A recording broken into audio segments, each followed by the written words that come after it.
Buenas tardes, tengan todos los que nos acompañan el día de hoy. Todos, bienvenido. Mi nombre es Luis Moyano, soy director de Educación Financiera de Grupo Financiero Actinver y este es un encuentro especial que estamos teniendo el día de hoy para platicar el tratamiento fiscal de las inversiones en México.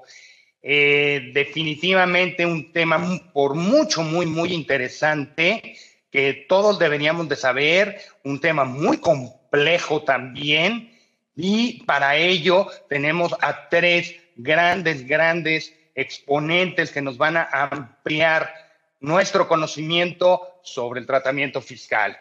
Antes de dar inicio, como todas las semanas, como todos los programas, les recuerdo que del lado derecho tienen un panel en donde pueden escribir sus preguntas. También tienen un chat donde pueden escribirnos, con mucho gusto estaremos contestando por el tema. Yo creo que es válido decir la mayor cantidad de preguntas posibles. Yo sé que vamos a tener muchísimas preguntas, vamos a tratar de contestar la mayor cantidad posible, y las que no alcancemos a contestar durante el programa, no se preocupen. Les vamos a mandar un PDF con las preguntas que aquí nos pongan y sus respectivas respuestas a través del correo de educacionfinanciera@actinver.com.mx en el transcurso de esta semana y la semana que entra. También, antes de empezar, quiero recordarles que nos pueden buscar en Facebook, en Twitter, en Instagram y en LinkedIn. Aprovecho la oportunidad de igual manera para avisarles, invitarlos, hacer una cordial invitación para que nos acompañen mañana a las 4 de la tarde en nuestros encuentros de análisis de empresas e índices. Tendremos a Alejandro Fuentes, nuestro director de estrategias de corto plazo, platicándonos. Y el próximo lunes, aquí conmigo, en Encuentros Conocimientos, 5 de la tarde, en la economía peer-to-peer, qué es y qué debería importarnos de esa tecnología. Bueno, entrando ya en materia, lo que nos compete el día de hoy del tratamiento fiscal, nos acompaña Eduardo Michán Escobar. Él es licenciado en Derecho, estudió un diplomado en Derecho Tributario en la Escuela Libre de Derecho, también un diplomado en Impuestos Internacionales en el programa del ITAM junto con la Universidad de Duke, un diplomado en Finanzas Bursátiles en el TEC, aquí en Campus Santa Fe, así como una maestría en Derecho Empresarial Internacional en la Escuela de Derecho de King's College en Londres, en donde Eduardo tuvo la oportunidad también de trabajar como asociado extranjero en el despacho de abogados Peterson, Vallencap, Webb y Tyler, ¿no? Pero ya no fue en Londres, ya fue en Nueva York. Él fue vicepresidente de Desarrollo de Productos Fiscales del Banco de Inversión Merrill Lynch y es actualmente socio en Deloitte, aquí en México, y se enfoca en la asesoría fiscal para las entidades del sector financiero, operaciones de financiamiento bursátiles y asesoría de fondos de capital privado. En la parte académica, Eduardo es profesor de la Escuela Libre de Derecho de la Universidad Panamericana y del Tecnológico de Monterrey. Él actualmente es vicepresidente de la Comisión Fiscal Internacional del Instituto Mexicano de Contadores Públicos y es miembro activo de la Asociación Internacional Fiscal y de la Comisión Fiscal de la Asociación Mexicana de Capital Privado, AMEXCAP. Junto con él, también nos acompaña Juan Carlos Santillán. Juan Carlos es socio de impuestos corporativo, especialista en el sector financiero también de Deloitte. Es licenciado en Contaduría Pública por parte de la UNAM. Se especializó en estrategias financieras en la Panamericana. Es maestro de finanzas en la UNAM y es asesor fiscal para entidades del sector financiero, fintech y sus productos. También participa como auditor en varias de estas entidades. Como contador público, él está certificado por el Colegio de Contadores Públicos de México. Está inscrito, obviamente, como contador público en el SAT. Es miembro del subcomité fiscal de la Asociación Mexicana de Instituciones Bursátiles, miembro del comité fiscal de la Asociación de sociedades financieras de objeto múltiple y ha participado en eventos con la Asociación Mexicana de Sociedades Financieras Populares.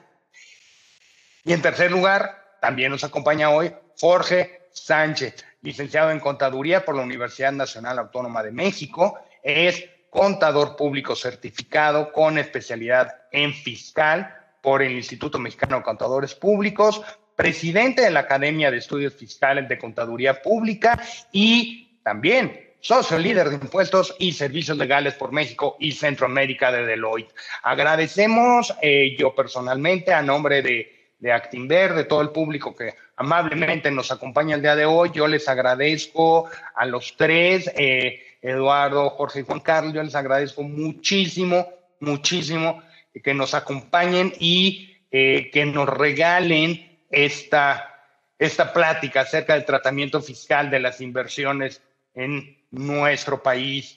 Sin más, yo le doy entrada, les paso el micrófono. Bienvenidos, muchas gracias. ¿Qué nos van a platicar el día de hoy? Muy bien, muchas gracias, Luis. Buenas tardes a todos. Tenemos el gusto de acompañarnos esta soleada tarde de miércoles, como que se presta para hablar de impuestos. Y lo digo con un poco de sarcasmo, pero bueno, vamos a dedicar la próxima hora y media a platicar sobre el tratamiento fiscal de las inversiones en México.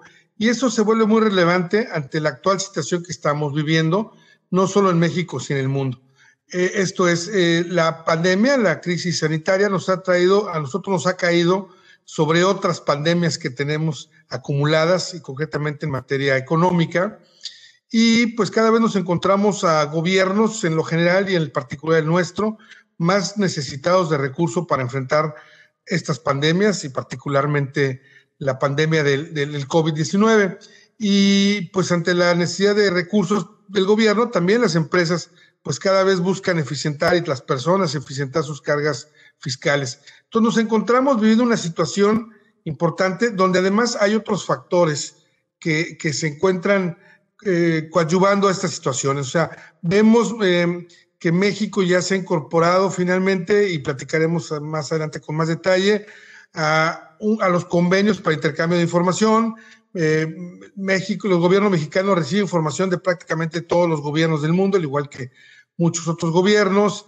Encontramos situaciones donde algunos países, concretamente Estados Unidos, está aumentando sus impuestos, y en ese panorama pues se vuelve súper relevante tener conocimiento de cuál es el tratamiento fiscal de esas inversiones ante también otros hechos que van a suceder en México, que eventualmente sucederán en México, y que pues nos obliga a hacer un análisis adecuado de cuáles son los efectos que estos títulos, estas acciones, estos instrumentos pueden tener.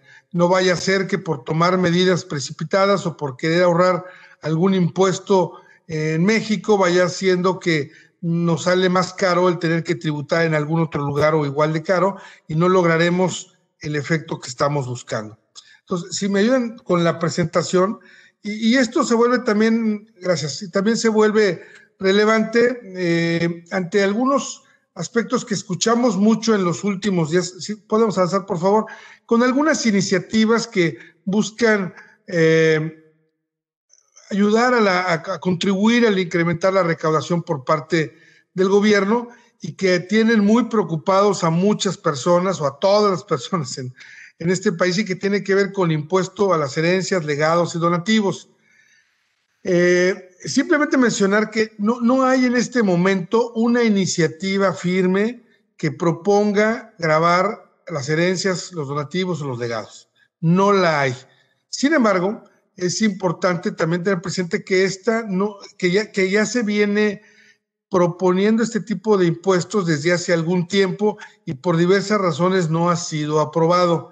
Y lo que quiero decir con esto es que es probable que en un futuro nos encontremos con impuestos a esto.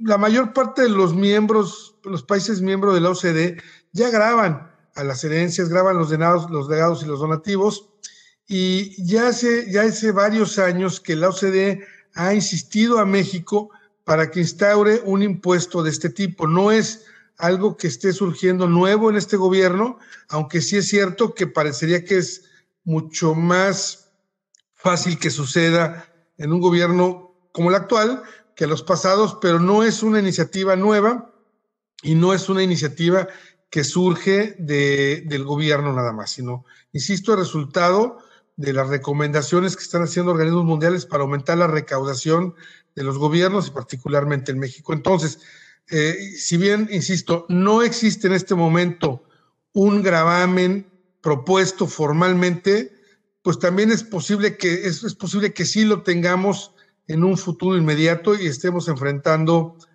una situación de ese tipo. Entonces, es importante tenerlo en el radar porque pues, cualquier decisión en el portafolio financiero de inversiones que hagamos tendrá que considerar esta potencial situación en un futuro cercano. También hemos escuchado recientemente, adelante, por favor, algunas iniciativas para gravar el patrimonio de las personas.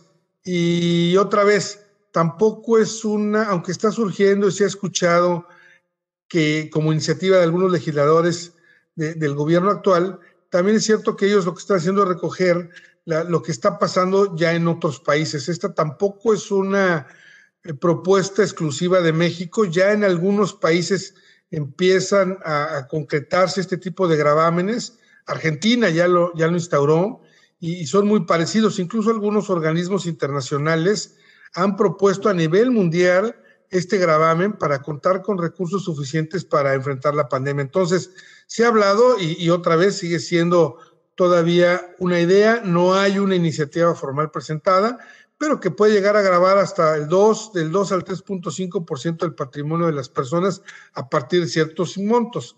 En una iniciativa que por ahí quizás hayan escuchado, se habla que a partir de los 20 millones ya empezaría a gravar este nuevo impuesto. Y otra vez, no existe una iniciativa formal. Probablemente ambos impuestos no estén hoy propuestos por los momentos también electorales que estamos viviendo en el país. No, quién sabe qué suceda después de las elecciones. El actual gobierno había ofrecido y había prometido que durante los 3 primeros años de gobierno no habría nuevos impuestos. Hasta ahora ha sucedido, pero no prometieron nada ni han asegurado nada para la segunda parte del sexenio. Entonces, es probable que ante la presión económica, ante la presión para incrementar la recaudación, la presión de organismos internacionales, sí enfrentemos gravámenes de este tipo a las herencias y a la riqueza. Entonces, nos parece importante comentarlo simplemente para dejar claro dónde estamos parados hoy, pero también para que la gente tenga muy claro qué puede esperar en un futuro cercano y que sus estructuras patrimoniales estén considerando estos aspectos cuando lo estén realizando. El entorno fiscal en general en México ha cambiado mucho y aquellas estructuras que funcionaron durante años y quizás décadas, hoy lo dejan de hacer. Los métodos de fiscalización de las autoridades se han vuelto más sofisticados, más tecnificados. Hoy el gobierno en lo general y el SAT en lo particular para llevar a cabo la fiscalización cuentan con muchísima más información y más inmediata, mucho más precisa, intercambian mucha información con otros gobiernos sobre dónde están los recursos. Ya no es tan fácil o ya no debería ser tan fácil mantener patrimonio sin declarar impuestos en algunos otros países, como quizás se hizo. Hoy eso ya es muy difícil de lograr. Todos los fiscos se han puesto de acuerdo a través de las iniciativas como BEPS por parte de la OCDE para intercambiar información e incrementar la recaudación de los fiscos. Entonces, todas aquellas condiciones y situaciones que fueron válidas durante muchos años, hoy dejan de serlo. Las condiciones en otros países, concretamente en Estados Unidos, están cambiando. Al otra vez pensar en regresar a las tasas de impuestos que existían hace 4 años e incrementarse de manera importante. En fin, hay una serie de condiciones que nos obligan a replantear muy bien cuáles deben ser cómo deben configurarse los portafolios de inversión, cómo deben cuidarse los patrimonios de las personas. Y bueno, durante los próximos intervenciones, pues haremos un análisis de cuáles son los tratamientos fiscales de muchas de estas inversiones. Sin más, adelante, por favor. Gracias. Buenas tardes. Perfecto. Bueno, pues antes que nada, buenas tardes a todos. Agradezco mucho la invitación que nos hacen y esperemos que la información que les vamos a dar sea de su sea de su interés. Bueno, vamos a hablar un poco en esta segunda parte de la presentación respecto del tratamiento fiscal de las inversiones en México, enfocado principalmente a personas físicas mexicanas, y posteriormente vamos a hablar también del tratamiento fiscal de manera general de algunas inversiones que se pudieran tener de activos ubicados en el extranjero. Bueno, pues vamos a comenzar con el rendimiento que pudiera parecer más natural y más común, ¿no? En este tipo de inversiones que se pueden llevar a cabo en México, que es el ingreso por intereses. Aquí vale la pena recordar que en este caso la tasa de retención es del 0.97%. Algo que es de resaltar es que esta tasa de retención se aplica sobre el capital que da origen a ese rendimiento. Digamos, no se calcula sobre una base del interés, se calcula sobre el capital y es una tasa anualizada. Es importante considerar que por reglas fiscales, pues nunca tiene que ser mayor el impuesto que se retiene respecto del interés que se paga, precisamente para que no se consuma capital. También es importante mencionar que esta retención que se realiza por el intermediario financiero es un impuesto que se considera como pago provisional, es un pago a cuenta del impuesto que se tiene que pagar en la declaración anual, pero que en algunos casos, como ustedes saben, se considera una retención definitiva cuando, por ejemplo, la persona física, por poner un ejemplo, obtiene ingresos por intereses reales, es decir, intereses nominales o interés pagado, recibido más bien, viéndolo desde la perspectiva de la persona física, el interés recibido menos la inflación, lo que me da ese es el interés real. Si no rebasa de 100,000 pesos en el año, y no recibo otro tipo de ingreso, ¿no? O si recibo otro tipo de ingreso, por ejemplo, salarios, pero no rebasa en suma de ambos 400,000 pesos, no tengo la obligación de presentar una declaración anual, ¿no? Y en el caso de la retención de intereses, se considera como pago definitivo. Finalmente, en aquellos casos en donde se presenta esta declaración, hay que considerar que se va a la tabla que aplica para personas físicas, donde ustedes saben que es por niveles en función del volumen o del monto de ingresos, y bueno, puede ser sujeto ese ingreso hasta una tasa, digamos, más o menos del 35%, ¿no? Cabe señalar que, como lo comentábamos, se acumula el interés real, es decir, el interés que se paga menos la inflación. En algunos casos en donde se llega a tener pérdida, es decir, por ejemplo, que la inflación sea mayor que el interés nominal, o incluso en algunos instrumentos en donde pudiera existir fluctuación cambiaria negativa, que también resta al interés nominal, pues bueno, esta pérdida se podrá disminuir de otros ingresos, excepto de salarios, actividades empresariales y servicios profesionales. En el caso de dividendos de emisoras mexicanas, ustedes recordarán que, bueno, desde el 2014 entró en vigor también una disposición que establece que las personas físicas mexicanas van a ser sujetas de un pago del impuesto del 10% sobre el dividendo que reciban, digamos, sobre el flujo que les cae. En el caso de inversiones que se realizan a través del sistema financiero, el intermediario financiero es quien debe de llevar a cabo esa retención. En este caso, es importante considerar que esa retención del 10% se considera como un pago definitivo, es decir, ese impuesto se paga y no se puede acreditar o llevar como una especie de acreditamiento o compensación contra otros impuestos. No, ese se paga y ya no lo volvemos a ver en el cálculo de los impuestos. Se vuelve definitivo. Algo que es importante considerar, además de ese impuesto definitivo del 10%, la persona física debe de considerar ese ingreso por dividendos como parte de sus ingresos sobre los cuales debe de pagar el impuesto anual, ¿no? Ya meterlos a la tablita esta de personas físicas.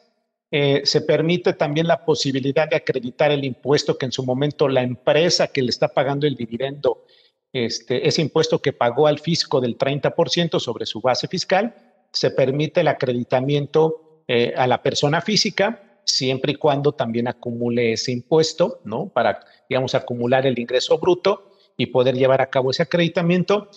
Y de manera general, la carga impositiva es del 42%. ¿De dónde sale este 42%?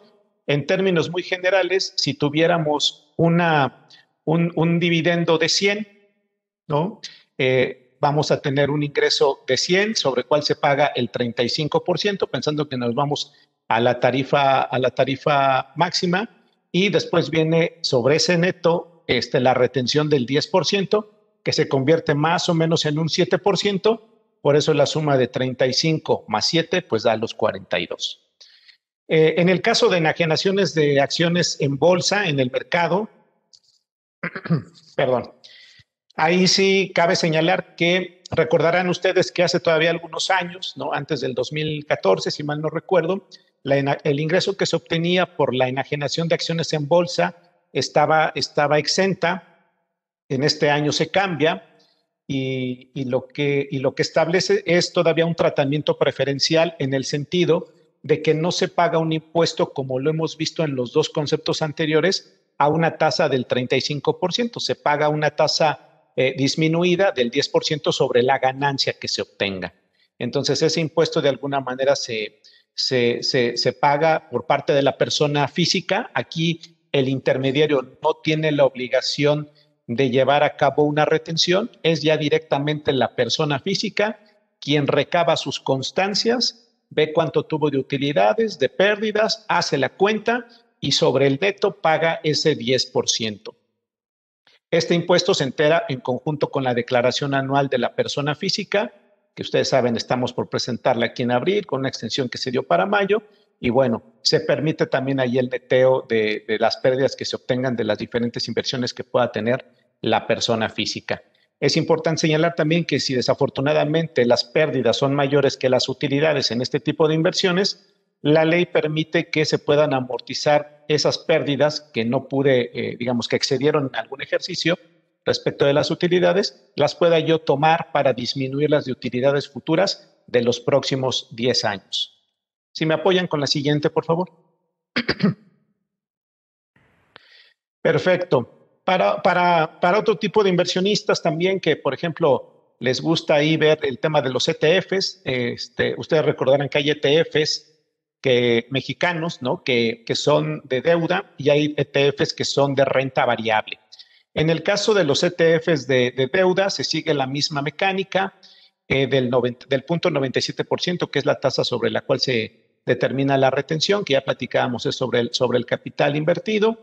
Y bueno, lo que veíamos que se considera como una retención a cuenta del impuesto que se tiene que pagar en la declaración anual.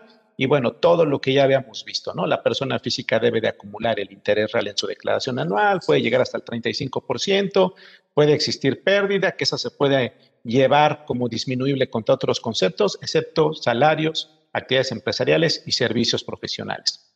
Ahora bien, en el caso de los ETFs de renta variable, ustedes saben que generalmente, como sucede con los ETFs, con los fondos de inversión, pues suelen ser productos o vehículos que, si bien es cierto, tienen su principal componente en algún tipo de activo, en este caso de renta variable, generalmente también se permite tener una pequeña parte del componente de interés. En este caso, por eso es que lo dividimos y vemos que tiene, digamos, se pueden obtener ingresos de esas dos naturalezas si se invierte en un ETF de renta variable. Aquí lo curioso, y esto es algo que ya viene en reglas, es que la retención, a diferencia de lo que hemos visto en conceptos anteriores, que se determina, digamos, sobre el capital y con una tasa del 0.97%, aquí de manera muy particular, por la parte del componente de intereses, se establece una tasa de retención del 30% sobre el monto de los intereses como tal.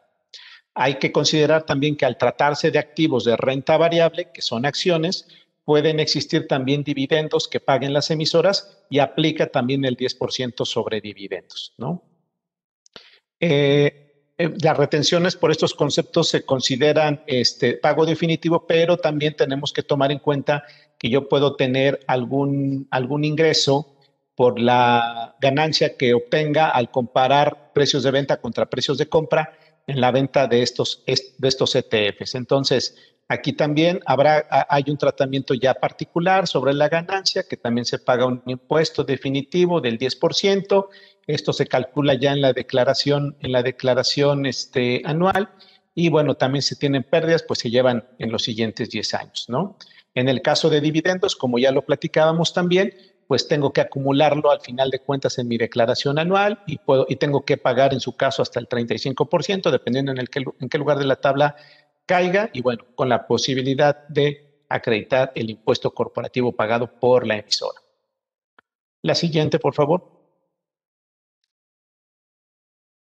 Perfecto. Y bueno, para inversionistas más sofisticados, ¿qué pasa en el caso de operaciones financieras derivadas de deuda? En el caso de operaciones financieras derivadas de deuda, se establece que cuando se realicen a través de un intermediario financiero, el intermediario financiero, sobre la ganancia obtenida, debe de llevar a cabo una retención del 25% sobre esa ganancia en las derivadas de deuda. Obviamente, si se tiene, digamos, con el mismo intermediario, ciertas operaciones, unas me dan utilidad, otras me dan pérdida, se permite que se lleve a cabo un neteo, ¿no? Digamos, una compensación de resultados para retener sobre la base neta.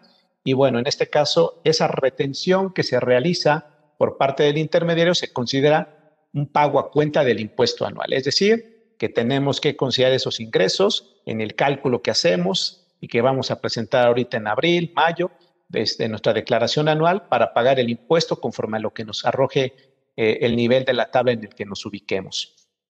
Y como lo hemos visto, pues puede llegar hasta el 35%, dependerá de qué renglón en la tabla nos ubiquemos. Y bueno, algo que es importante, aquí nosotros le llamamos que existe un régimen cedular, ¿no? Digamos que se permite hacer un neteo, pero solamente contra operaciones financieras derivadas, esas utilidades y esas pérdidas se pueden netear y únicamente por los efectos que se hayan generado en el ejercicio. Digamos que lo relevante de esta parte es que no permite un arrastre, le llamamos nosotros, de las pérdidas de un año hacia otro. En el caso de operaciones financieras derivadas de capital, que de hecho están reguladas en el mismo artículo estas derivadas, también se retiene un 25%.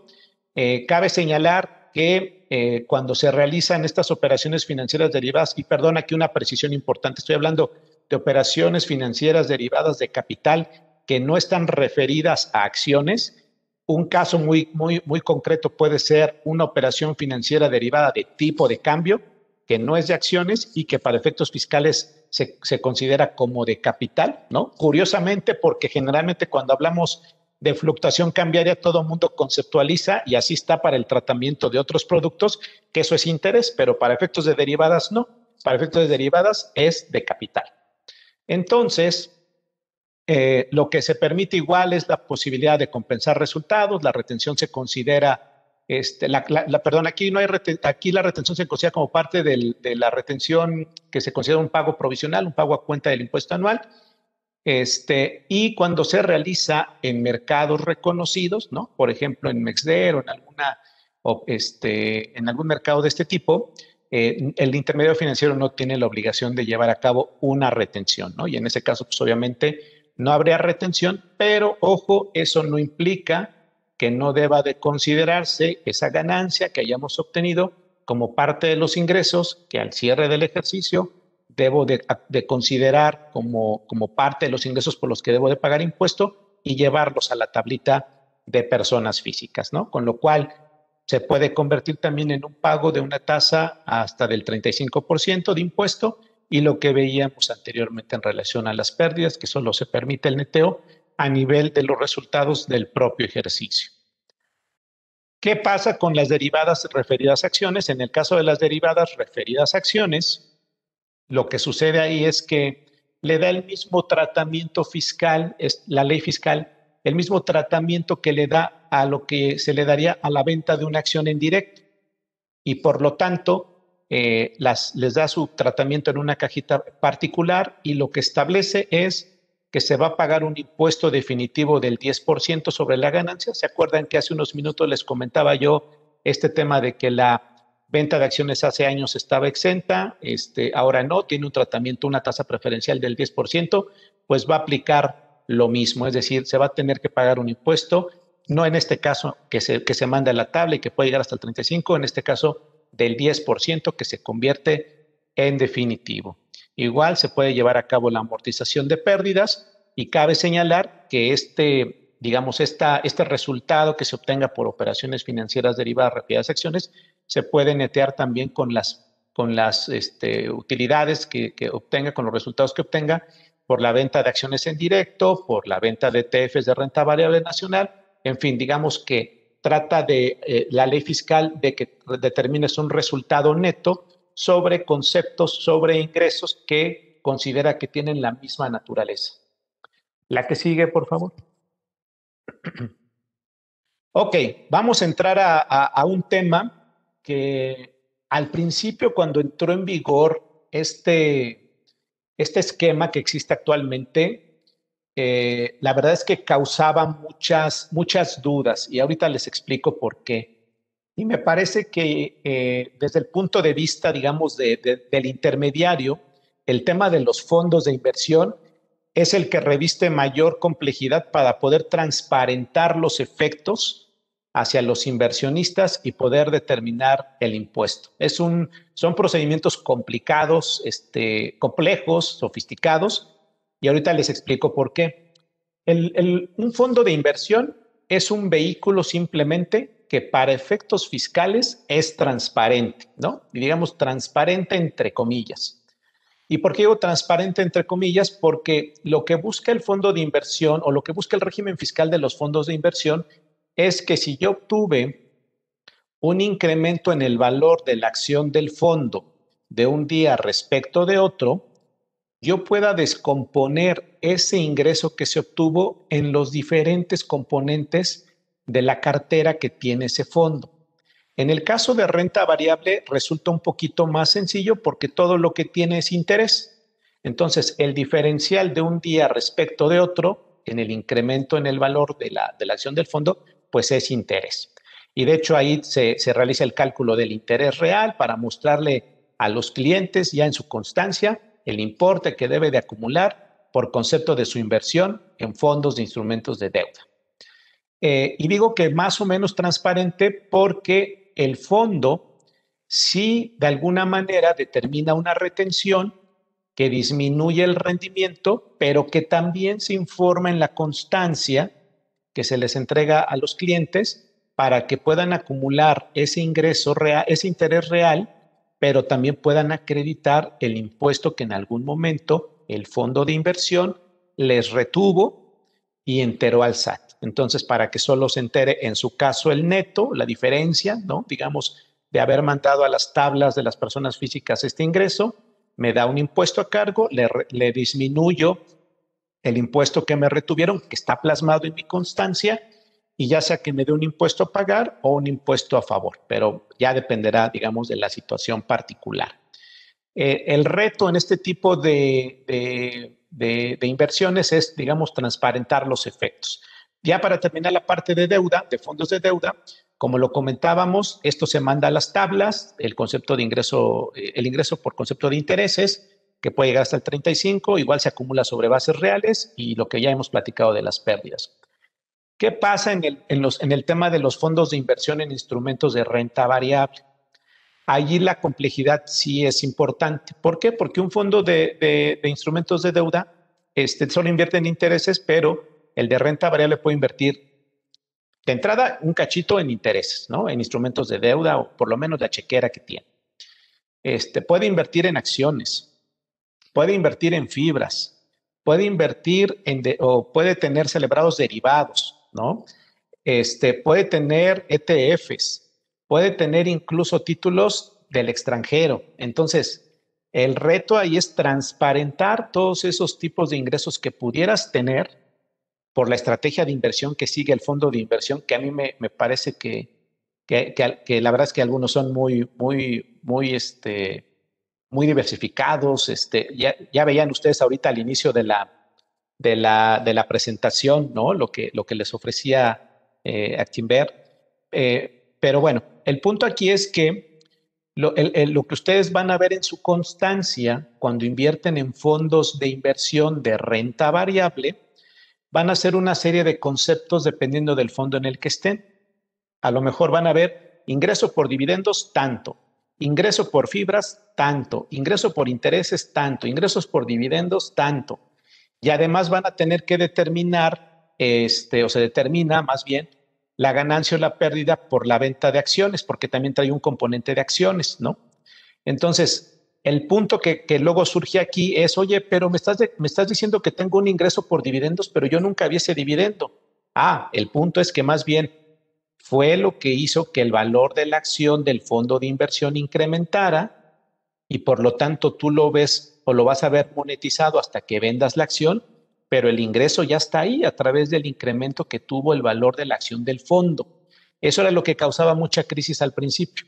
Y es por eso que cuando ustedes vean su constancia, si invierten en este tipo de fondos, van a ver una segregación de los distintos conceptos en los cuales invierte el fondo y que lo que hace es repartir entre todos los inversionistas que están en estos días en el fondo invirtiendo la parte que le corresponde a cada uno de ellos.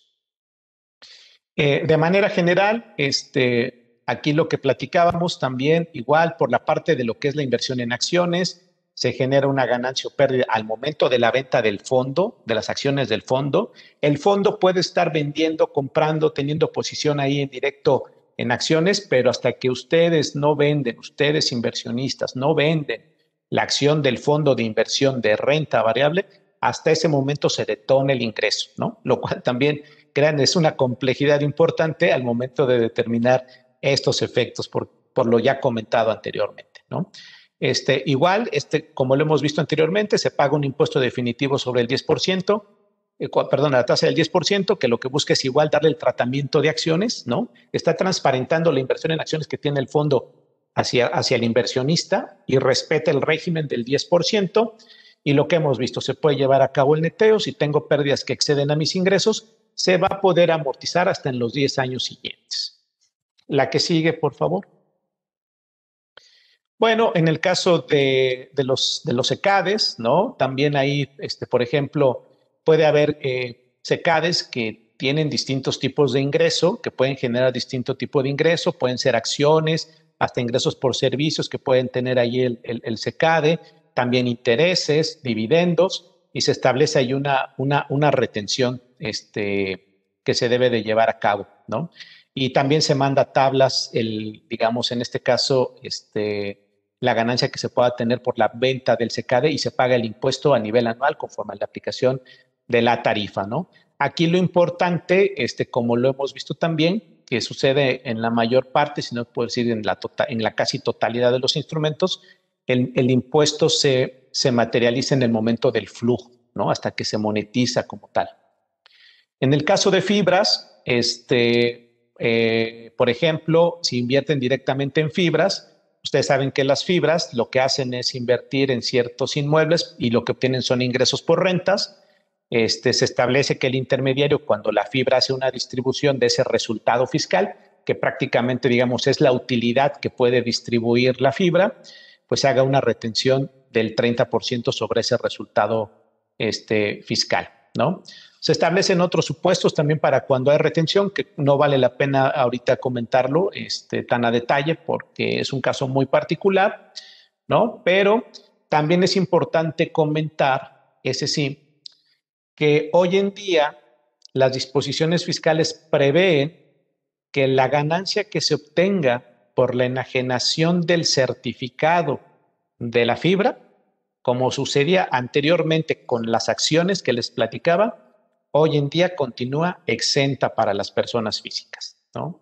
Entonces, si llegáramos a tener una utilidad por esa parte, por el diferencial entre el precio de compra y el precio de venta de un certificado de una fibra, ese ingreso está exento. El reembolso que se realiza muchas veces, no sé si han visto que las fibras dicen, oye, voy a pagar un reembolso o voy a pagar, algunas le denominan, me ha tocado ver, que le denominan que te pagan la depreciación, ¿no? O algunas partidas ahí virtuales que tiene la fibra que le llamamos nosotros. Muchas veces eso tiene la característica de un reembolso, es decir, de lo que tú invertiste al momento de comprar el certificado, te están devolviendo una parte, por lo tanto, no te están devolviendo, no se considera eso un ingreso porque te están devolviendo parte de la inversión inicial que tú hiciste cuando adquiriste ese certificado, entonces no se considera un ingreso. Y bueno, por último, en la parte de las fibras, pues este ingreso es sujeto al impuesto anual que debe de calcular una persona física, que puede llegar hasta el 35%, dependiendo del nivel de la tabla.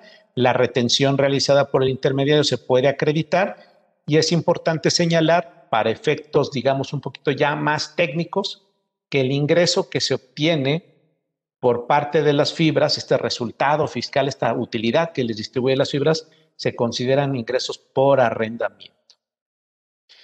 La que sigue, por favor. Bueno, con esta me despido y le voy a ceder ya la palabra a Lalo para no robar tanto tiempo. Puede ser que también a través de intermediarios mexicanos se pueda tener acceso, por ejemplo, a inversiones en el SIC o a inversiones en el MILA. En este caso, pues se da el mismo tratamiento a esas acciones que hemos visto del 10% sobre la ganancia. El intermediario debe de hacer el cálculo de la utilidad o de la pérdida, ya se paga en la declaración anual, existiendo la posibilidad, en algunos casos, habrá que verlo, el acreditamiento del impuesto retenido, en su caso, en el extranjero, ¿no? Si participamos a través de otros mercados, habrá que ver, en ese caso, como les comentaba, cuando son acciones mexicanas, acciones de emisoras mexicanas que cotizan en el mercado, o por ejemplo acciones del SIC a través de intermediarios mexicanos, se le da este tratamiento preferencial al inversionista de que sea el 10% de impuesto el que pague por esa ganancia que obtiene. Si no lo hago de esa manera y quiero entrar al mercado accionario, puede ser que, bueno, no puede ser, más bien, el tratamiento fiscal es diferente, y ahí sí me puedo ir hasta una tasa del 35%. Lo que busca, obviamente, esta regulación es de alguna manera incentivar la inversión en el mercado de capitales mexicano a través de instituciones o de intermediarios financieros mexicanos.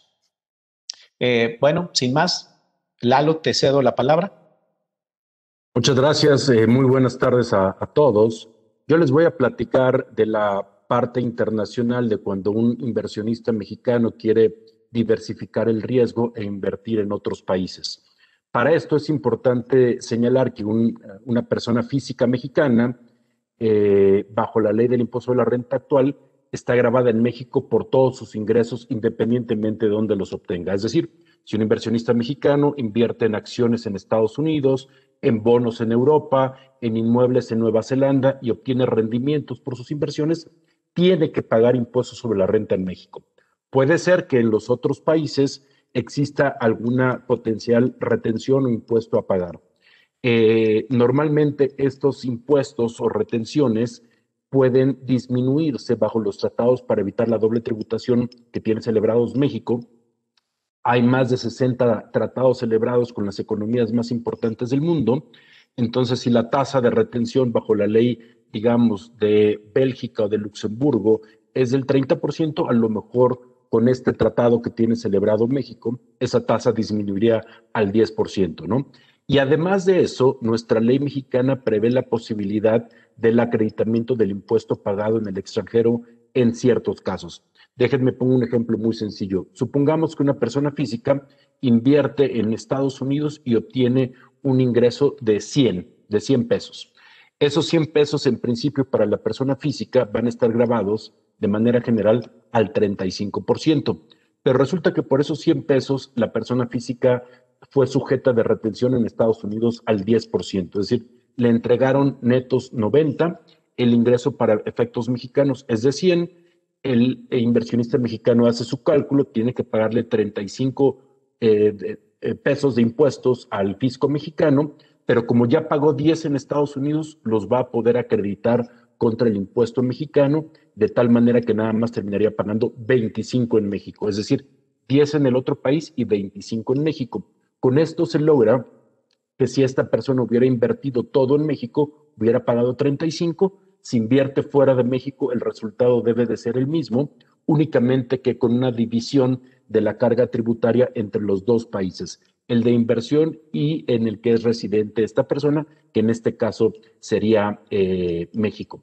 Hablando de ganancias de capital, que es el tema que acaba de mencionar Juan Carlos, sí se tiene el beneficio de pagar el 10% en ciertos casos muy particulares, pero si se invierte en acciones listadas en otro país que no están en el SIC o en acciones de una empresa privada, en México se tiene que pagar al 35% por la ganancia obtenida.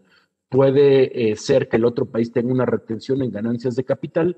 En Estados Unidos, por ejemplo, normalmente no hay retención en ganancias de capital, así que el flujo viene libre de impuestos de Estados Unidos. Siguiente lámina, por favor.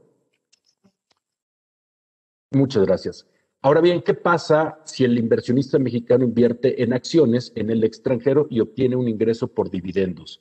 Aquí la situación lamentablemente no es tan favorable, porque lo que va a pasar es que la persona física mexicana, al momento que recibe el dividendo, va a tener que acumular el ingreso por dividendos y va a tener que pagar hasta el 35%.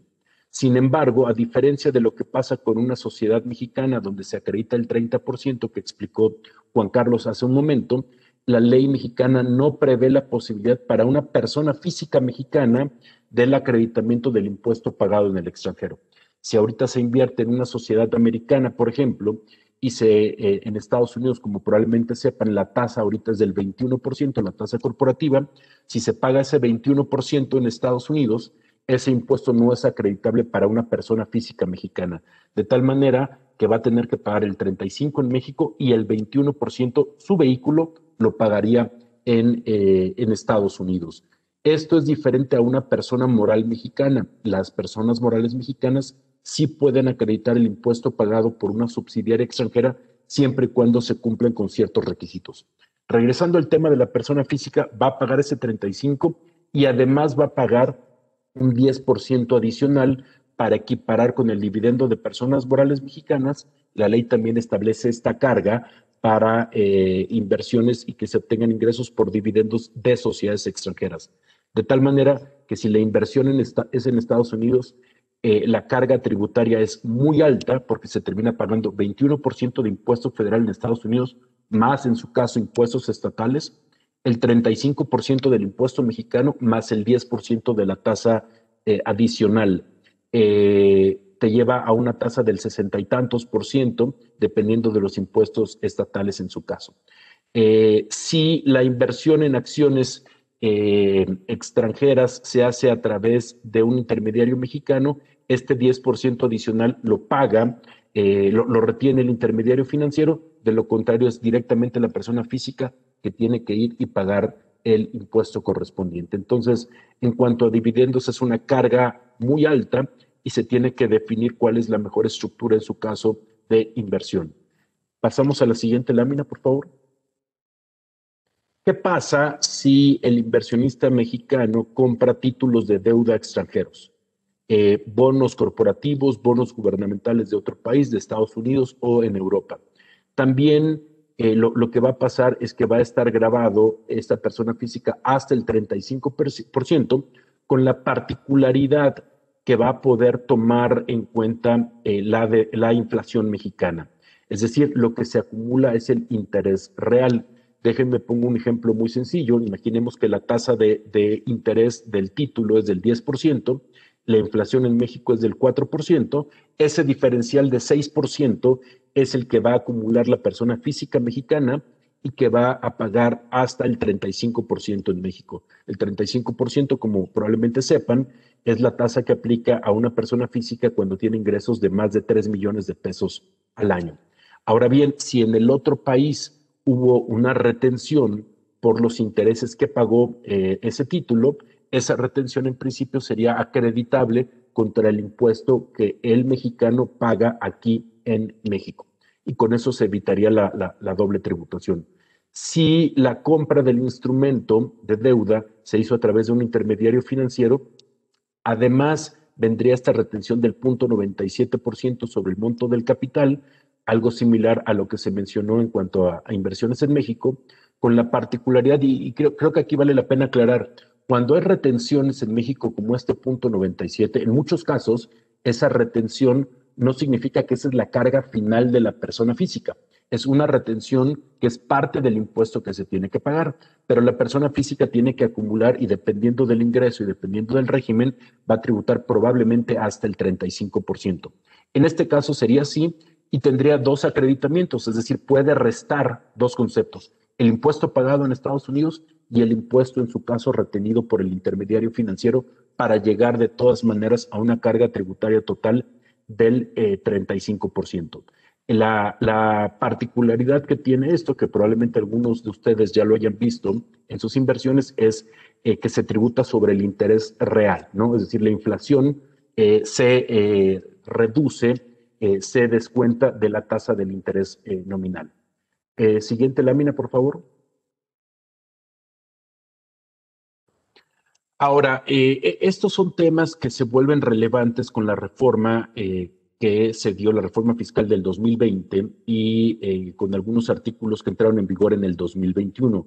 Vale la pena señalar que muchos de estos temas no son nuevos, vienen de sexenios anteriores, de leyes anteriores, incluso algunos tienen mucho tiempo, pero en esta reforma hay ciertas particularidades que vale la pena comentar. El primero es el de tratamiento fiscal e inversiones en el extranjero en regímenes fiscales preferentes. ¿Qué es un régimen fiscal preferente para efectos de la ley? Normalmente lo asociamos con las inversiones en paraísos fiscales, Barbados, Caimán, etc.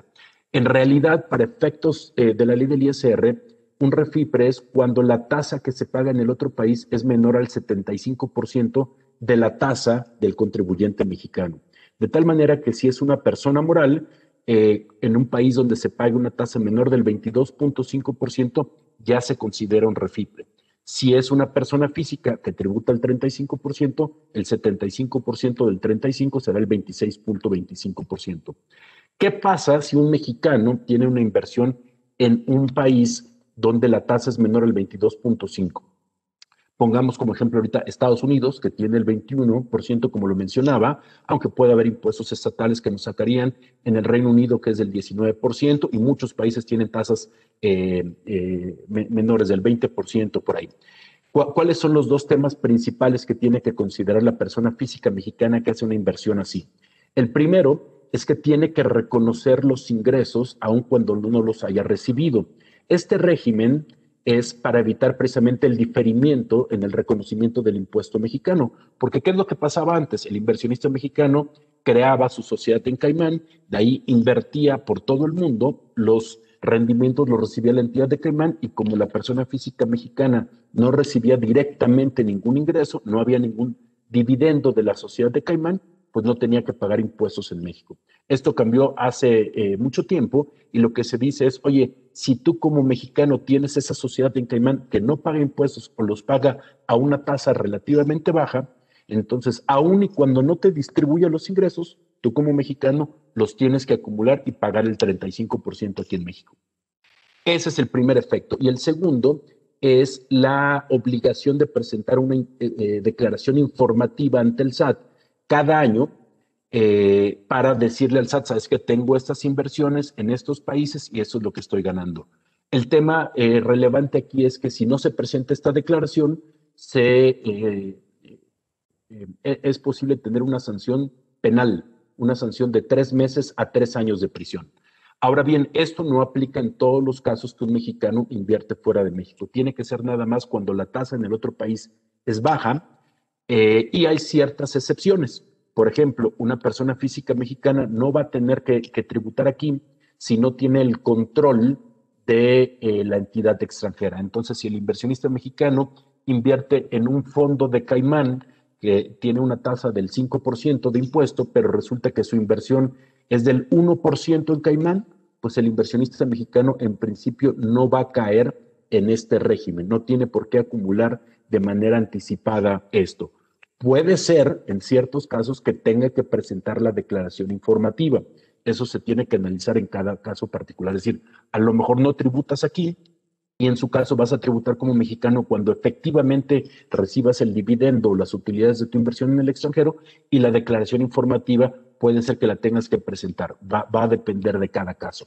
Entonces, cualquier inversión en una entidad extranjera donde la tasa es baja, que muchos países europeos, ahorita Estados Unidos incluso, tienen una tasa más baja, entonces se tiene que hacer este análisis. Y además del control, hay otras excepciones donde nos sacaría del régimen, por ejemplo, cuando se hacen actividades empresariales. O sea, si tú inviertes en una entidad en otro país, en Estados Unidos, que se dedica a la compra y venta de mercancías, oye, aunque la tasa sea baja del 21% y baja es relativa, ¿no? Es para estándares mexicanos, a lo mejor no pasa nada y no tienes que tributar en este régimen. Eso no quiere decir que no se va a pagar el impuesto en México.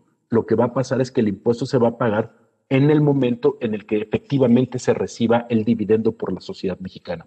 En cambio, si se cae en Refipre, aun y cuando el mexicano no haya recibido el dividendo o la utilidad, se tiene que reconocer de manera anticipada ese ingreso y pagar el impuesto correspondiente en nuestro país. Siguiente lámina, por favor. Este es uno de los puntos más importantes de la reforma fiscal del 2020, porque este régimen antes estaba dentro de Refipre y también un inversionista mexicano, persona física, se salía si no tenía el control de la sociedad. Ahora esto cambia y aquí de lo que se trata es de reconocer de manera anticipada el ingreso que se tenga en figuras transparentes o entidades transparentes. De manera general, ¿qué es esto? Una entidad transparente es aquella que tiene personalidad jurídica propia. El típico ejemplo de una entidad transparente extranjera es, y que probablemente muchos la conocen, es la Limited Liability Company de Estados Unidos, muchas veces creada en Delaware. Y por otro lado tenemos las figuras jurídicas transparentes. ¿Cuáles son esas? Las que no tienen personalidad jurídica propia. Por ejemplo, las Limited Partnerships de Canadá, los trusts extranjeros, etc. Con la reforma, ¿qué pasa? Que si una persona física tiene, y que ahorita se está dando mucho este tema, lo hemos visto con diversos clientes de la firma, ¿sabes qué? Quiero invertir fuera de México, quiero diversificar y quiero crear un negocio inmobiliario en Estados Unidos. Creo mi LLC en Estados Unidos y le inyecto capital y con eso compro un inmueble en Texas, en Florida, en Nueva York, etcétera, para rentarlo, una casa, un departamento, para Airbnb, etcétera. Lo que va a pasar ahorita es que el ingreso que se obtenga a través de la LLC americana como entidad transparente automáticamente se tiene que reconocer en México, con la particularidad de que lo que se va a reconocer es la utilidad, es decir, los ingresos que tenga la entidad extranjera menos las deducciones correspondientes, el neto de eso, que es la utilidad, se jala a México y el inversionista mexicano tiene que reconocer ese ingreso y pagar ese impuesto aun y cuando su entidad no lo haya distribuido. Lo mismo sería si fuera en un fondo de inversión sin personalidad jurídica como una limited partnership. ¿Cuál es el problema práctico que estamos identificando aquí con esta reforma? Que si una persona física invierte en un fondo de inversión enorme en Estados Unidos o en Europa, donde a lo mejor aporta una cantidad relativamente significativa, pero como es un fondo enorme, a lo mejor tiene el 0.01% de la participación en el fondo, pues no va a tener manera de poder identificar de manera anticipada cuáles son las utilidades que tiene que reconocer, porque esa información no llega abajo del fondo. Hay muchas entidades, hay muchos movimientos, se compran acciones listadas o a lo mejor son acciones privadas, títulos de deuda, ETFs, etcétera. Entonces hay una serie de movimientos que no necesariamente conoce la persona física mexicana. En su momento, cuando le distribuye el rendimiento al fondo, ahí ya tendría más claridad en cuanto a su participación, pero antes no. Entonces, aquí entramos en un problema práctico, sobre todo en participación en fondos grandes, donde no se tiene el control y no se puede saber esa información. Es importante señalar que, a diferencia del régimen anterior, el de Refipres, aquí no importa que no tengas el control, aquí tienes que reconocer el ingreso de manera anticipada, aunque no se tenga el control. Y al mismo tiempo, al igual que en el caso anterior, también se tiene que presentar una declaración informativa. En este caso, la particularidad, que es un tema de interpretación, pero la particularidad es que esto pudiera, por lo menos el primer año, no conllevar una pena de prisión, a diferencia de la parte de Refipres. Entonces, es muy importante identificar cualquier potencial inversión en este tipo de entidades o figuras extranjeras para definir con la reforma fiscal del 2020 cuál es el tratamiento fiscal para el inversionista mexicano. Siguiente lámina, por favor. El último punto a considerar, que tiene que ver también con lo que mencionó en su momento Jorge al inicio de la llamada, En principio, hay una potencial reforma fiscal que Joe Biden está proponiendo para subir la tasa del 21 al 28%, la tasa corporativa de Estados Unidos, es decir, la tasa que aplica a las sociedades americanas. Esto, ¿cómo nos afecta como mexicanos? Que si como mexicano invierto en una sociedad americana que ahora va a pagar el 28%, automáticamente con eso me salgo de refipres, porque ya no vamos a tener una tasa baja, y eso es una consideración a tomar. Al mismo tiempo, si como persona física inviertes en una sociedad americana, pues ahora tu impuesto va a crecer también al momento de que te repartan el dividendo. Como les mencionaba, como no se tiene la posibilidad de acreditar el impuesto pagado en el extranjero, entonces se va a pagar el 28% en Estados Unidos, el 35% en México, más el 10% adicional, lo cual lo vuelve una carga tributaria sumamente elevada, incluso más que la que existe ahora por una inversión americana. Por potenciales temas de reforma del impuesto a las herencias en México, de legados y donaciones, o por el impuesto al patrimonio, es factible que los inversionistas mexicanos piensen en cómo invertir en otro país y llevar parte de su patrimonio en este caso, a Estados Unidos por la cercanía que tenemos. Lo que es importante aquí también tomar en cuenta es que en Estados Unidos ya existe un impuesto a las herencias. Entonces, al momento de estructurar una inversión en Estados Unidos, ya sea la compra de inmuebles a través de una LLC, la compra de acciones listadas, acciones privadas, ETFs, lo que sea, es importante definir cuál sería el impacto en su caso con el impuesto a las herencias que ya existe en Estados Unidos y que tiene tiempo existiendo. Porque si el inversionista mexicano titular de la inversión fallece, a lo mejor hay alguna posibilidad de no tributar en México por el potencial impuesto a las herencias mexicano, ¿no? Que todavía ni siquiera está en iniciativa, pero si llegara a ocurrir, a lo mejor se está cuidando esto, pero entonces se descuida el impuesto americano y a lo mejor se causa y se tiene que pagar el impuesto americano por los herederos. Entonces, al momento de hacer estas inversiones, no es nada más considerar ISR mexicano, no es nada más considerar potenciales reformas mexicanas al tema del patrimonio y a las herencias y donaciones, sino también la situación fiscal en Estados Unidos o en otros países donde pueden tener un impuesto a las herencias y esto puede afectar la inversión de la persona física mexicana. Entonces, antes de cambiar de tema, vale la pena nada más resumir. Como mexicano tienes que pagar impuesto en México por todos tus ingresos, independientemente de dónde provengan. Normalmente puedes acreditar el impuesto que pagas en el extranjero vía retención. En el caso de dividendos no tenemos esa posibilidad como personas físicas.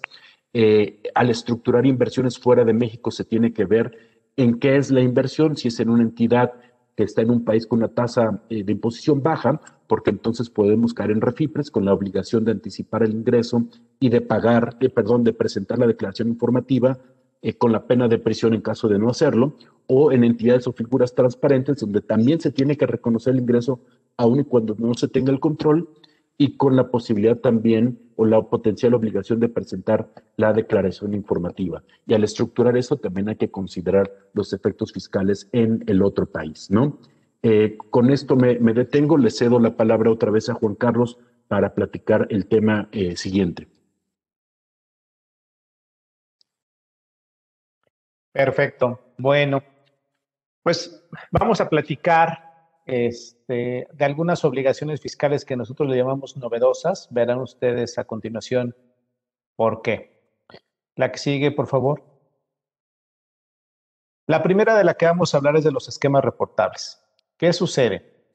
Y de manera muy práctica. A partir del 2020 entró en vigor una modificación que establece que los asesores fiscales que participen digamos, en ciertas actividades para llevar a cabo algún tipo, vamos a ponerlo así, de operación que tiene como consecuencia un beneficio fiscal y que se ubica en alguno de los supuestos que establece el Código Fiscal de la Federación, son cerca de 14 fracciones que se convierten como en 19 supuestos, más o menos. Si se ubican dentro de estos supuestos, el asesor fiscal tiene la obligación de informarle al SAT que le apoyó a algún contribuyente y señalar a qué contribuyente fue, que se llevó a cabo esa operación con esas características que se ubican en este supuesto del Código Fiscal de la Federación. Entonces, esto trae como consecuencia que el asesor fiscal pues haga del conocimiento de la autoridad fiscal ese tipo, vamos a ponerle ahorita, de esquemas, ¿no? De estos esquemas reportables que está implementando alguno de sus clientes. Sin embargo, también hay casos en donde finalmente la obligación, si el asesor no reporta por X o Y situación, o en algunos casos muy específicos, quien debe de informar es el contribuyente. En términos generales, estos esquemas reportables son operaciones que generan o pudieran generar directa o indirectamente la obtención de un beneficio fiscal en México, y cuando nos referimos con características específicas es que tenemos que ver si estamos ubicados en alguna de estas fracciones que establece el Código Fiscal de la Federación. Como asesor fiscal puede ser cualquier persona física o moral que realice actividades de asesoría fiscal y esté involucrada en el diseño, comercialización, organización, implementación o administración de la totalidad de un esquema reportable. De hecho, cuando se metan a su declaración anual de personas físicas, van a ver ahí un recuadrito que te pregunta si se reportó algún esquema reportable. ¿Por qué? Porque se tiene que informar en esta declaración y aparte se tuvo que haber informado anteriormente en una declaración a más tardar el 15 de febrero. Como lo comentábamos, los asesores fiscales son los que en principio se encuentran obligados a revelar estos esquemas, ¿no? Digamos, estas operaciones, estas estrategias, estos planes, ¿no? Como se les quiera de alguna manera llamar. Sin embargo, los contribuyentes también tienen la obligación de presentarlo bajo ciertas circunstancias. Les decía yo, son cerca de 14 fracciones, cerca de 19 supuestos, pero sacamos aquí algunos ejemplos de los cuales pudieran ser del interés, a lo mejor revisar que no estemos ubicados, para efectos de no reportar, para efectos de si estamos ubicados, reportarlo, y si no estamos ubicados, pues ya nos quedamos tranquilos. Por ejemplo, escogimos 3, ¿no? Un poco ya lo que hablábamos y que ahorita había algunas preguntas recurrentes en el chat en relación al tema de intercambio de información, entiéndase FATCA y CRS, y aquí lo que se busca es, o ponen como primer esquema reportable, o se considera un esquema reportable, es decir, que le debes de avisar al SAT que estás haciendo algo, cuando implementes ese esquema con la intención de evitar, digamos, el intercambio de información de esas cuentas extranjeras que pudieras tener tú, mexicano, en otro país. Entonces, este es el primer esquema reportable, ¿no? Si diseñamos alguna estructura con la cual llegamos a la conclusión que finalmente con eso se evita que la autoridad se entere a través de estos mecanismos de intercambio de información de FATCA y CRS que yo tengo una inversión allá en cualquier país, en casi cualquier país, porque digamos FATCA es Estados Unidos y CRS es el resto del mundo, ¿no? CRS realmente tomó las bases de FATCA, pero es el mismo concepto de intercambio de información bilateral, recíproco y automático entre los países. Entonces es básicamente intercambio de información ya con casi todo el mundo, ¿no? Hay que ver ahí con qué países México tiene celebrados estos acuerdos, pero son con muchos, ¿no? Digamos, la mayoría de los que pudiéramos tener interés de si se reporta o no, seguro ya está. Aquí lo importante es que para efectos de FATCA y CRS, y voy a hacer un pequeño espacio, ustedes saben que estas regulaciones lo que tratan es de obligar a las instituciones financieras de identificar, en este caso a las mexicanas, vamos a ponerlo desde esa perspectiva, a las mexicanas, y lo mismo hace con las instituciones financieras extranjeras con las cuales México haya celebrado estos acuerdos, de identificar qué residencia fiscal, aunque FATCA tiene un alcance más amplio porque incluso toma el tema de nacionalidad, por la forma en que Estados Unidos hace que tributen las personas nacionales de allá. Pero lo que busca es que esas instituciones financieras identifiquen la residencia fiscal de las personas que tienen productos de inversión con ellas, y si tienen una residencia fiscal, por ejemplo, hablando de una institución financiera estadounidense o una española o una suiza, si tiene clientes mexicanos, tiene la obligación de identificarlos, obtener cierta información y entregar una declaración informativa. En términos generales, porque hay diversos esquemas, bueno, hay dos esquemas más bien, pero déjenme les platico el simplificado, en donde esa información, la institución financiera extranjera, identifica que Juan Carlos Santillán tiene cierta inversión con ellos, es mexicano, paga impuestos en México, le informa al fisco de ese país, español, suizo, estadounidense, y el fisco de ese país le pasa la información al fisco mexicano. Y el fisco mexicano ya puede revisar con base en esa información si Juan Carlos Santillán, también dentro de lo que está declarando como impuestos aquí en México, está incluyendo esas inversiones que tiene fuera del país. Y esto se logra, esta identificación se logra a través de formatos de autocertificación, en donde es una especie como de declaración que se le pide a los clientes que nos llenen, señalando qué tipo de residencia fiscal tienen, y con esto se documenta si son reportables o no.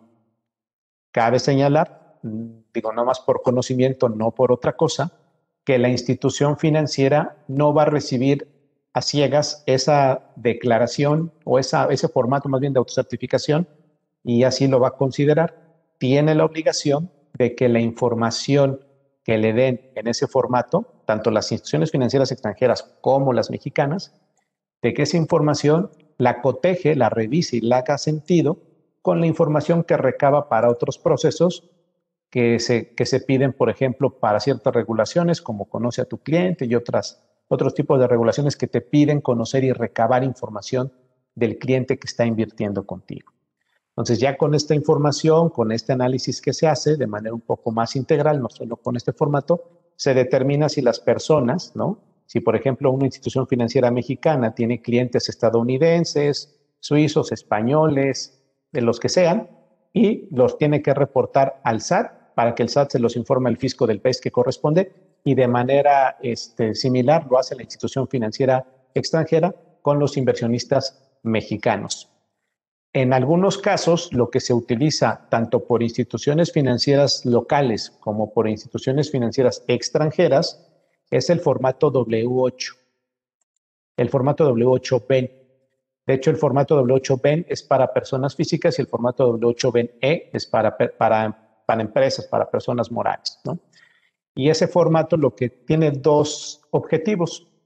El primero, definir para efectos de FATCA qué naturaleza tienes, si vas a ser reportable o no, y en su caso también, si vas a solicitar la aplicación de los beneficios de un tratado para evitar la doble tributación y por los ingresos que te paguen, tengas una tasa de conformidad con el tratado que puede ser más benévola, ¿no?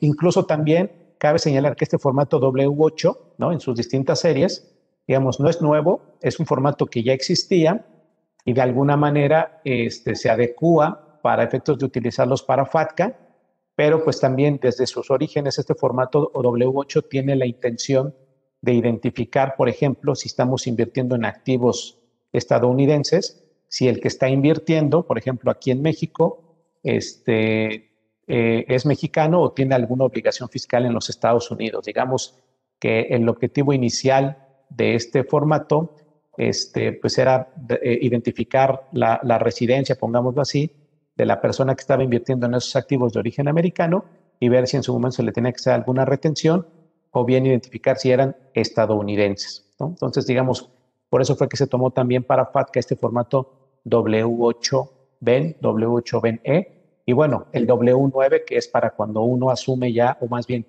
señala que es residente allá en Estados Unidos, ese es el formato que se llena. Este tema de intercambio de información es una realidad ya desde hace varios años, se viene intercambiando información. Si ustedes me preguntan, creo que de alguna manera como que no se han visto mucho esos temas, ¿no? Salvo casos mediáticos que en algún momento se dieron hace un par de años tal vez atrás, pero que no fue por este tema de FATCA y CRS, sino por otras situaciones, pero realmente no se ha dado un tema así muy sonado de fiscalización de inversiones de mexicanos en el extranjero. Yo creo que es un tema en el que actualmente la autoridad fiscal está trabajando. está elaborando ahí ciertas estrategias. También me parece que estamos en un proceso de depuración del proceso de entrega de información y de la calidad de la información, tanto la que se entrega como la que se recibe, que no ha permitido, desde mi punto de vista, a lo mejor llevar a cabo esta fiscalización porque no se tiene la información como se requiere o no, o de la mejor manera como se podría tener. Pero desde mi punto de vista, este es un tema que en los próximos años va a hacer esfuerzos la autoridad, porque también le va a ser ya muy fácil con todo lo sistematizado que está, de que reciba los layouts, empiece a hacer ahí algunos cruces y empiece a fiscalizar aquello que le reportan de otros países, de inversiones que tienen mexicanos en aquellos otros países.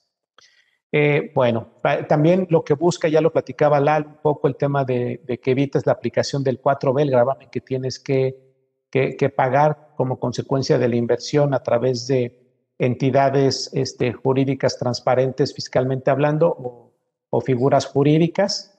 También si tenemos algún tipo de estructura en la que lo que se busca es evitar que nos ubiquemos en este supuesto del artículo 4B y por lo tanto aplicar el régimen correspondiente, también en esos casos es un esquema reportable, es decir, se le tiene que informar al SAT.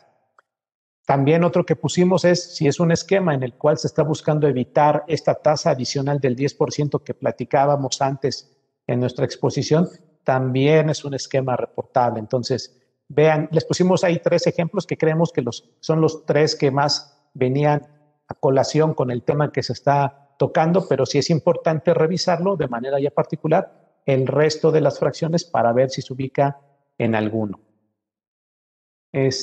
Ojo, esta obligación es a partir del 2020. El primer reporte de estos esquemas reportables se tuvo que haber hecho en 2021, a más tardar el 15 de febrero. La que sigue, por favor. Probablemente algunos de ustedes estarán diciendo, bueno, pues voy a cumplir como debe de ser, ¿no? Pero pues también es importante conocer las sanciones, ¿no? En caso de que no se cumpla. Por ejemplo, en este caso, y voy a hablar de las 2 sanciones más relevantes.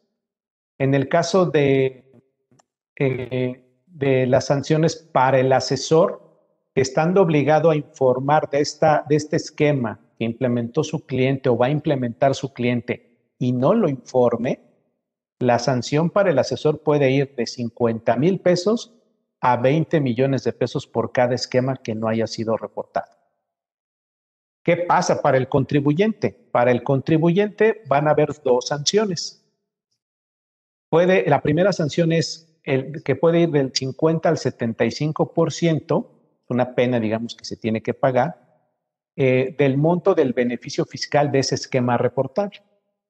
Y además, la siguiente sanción es que además ese beneficio que te otorgaba ese esquema reportable, que tenías la obligación de reportármelo y no me lo reportaste, ese beneficio fiscal que era una deducción, un acreditamiento, un diferimiento en el impuesto, en fin, eso no lo vas a poder considerar. Entonces, al contribuyente, pues todavía la sanción es más agresiva porque no tomas el efecto y aparte me pagas una pena.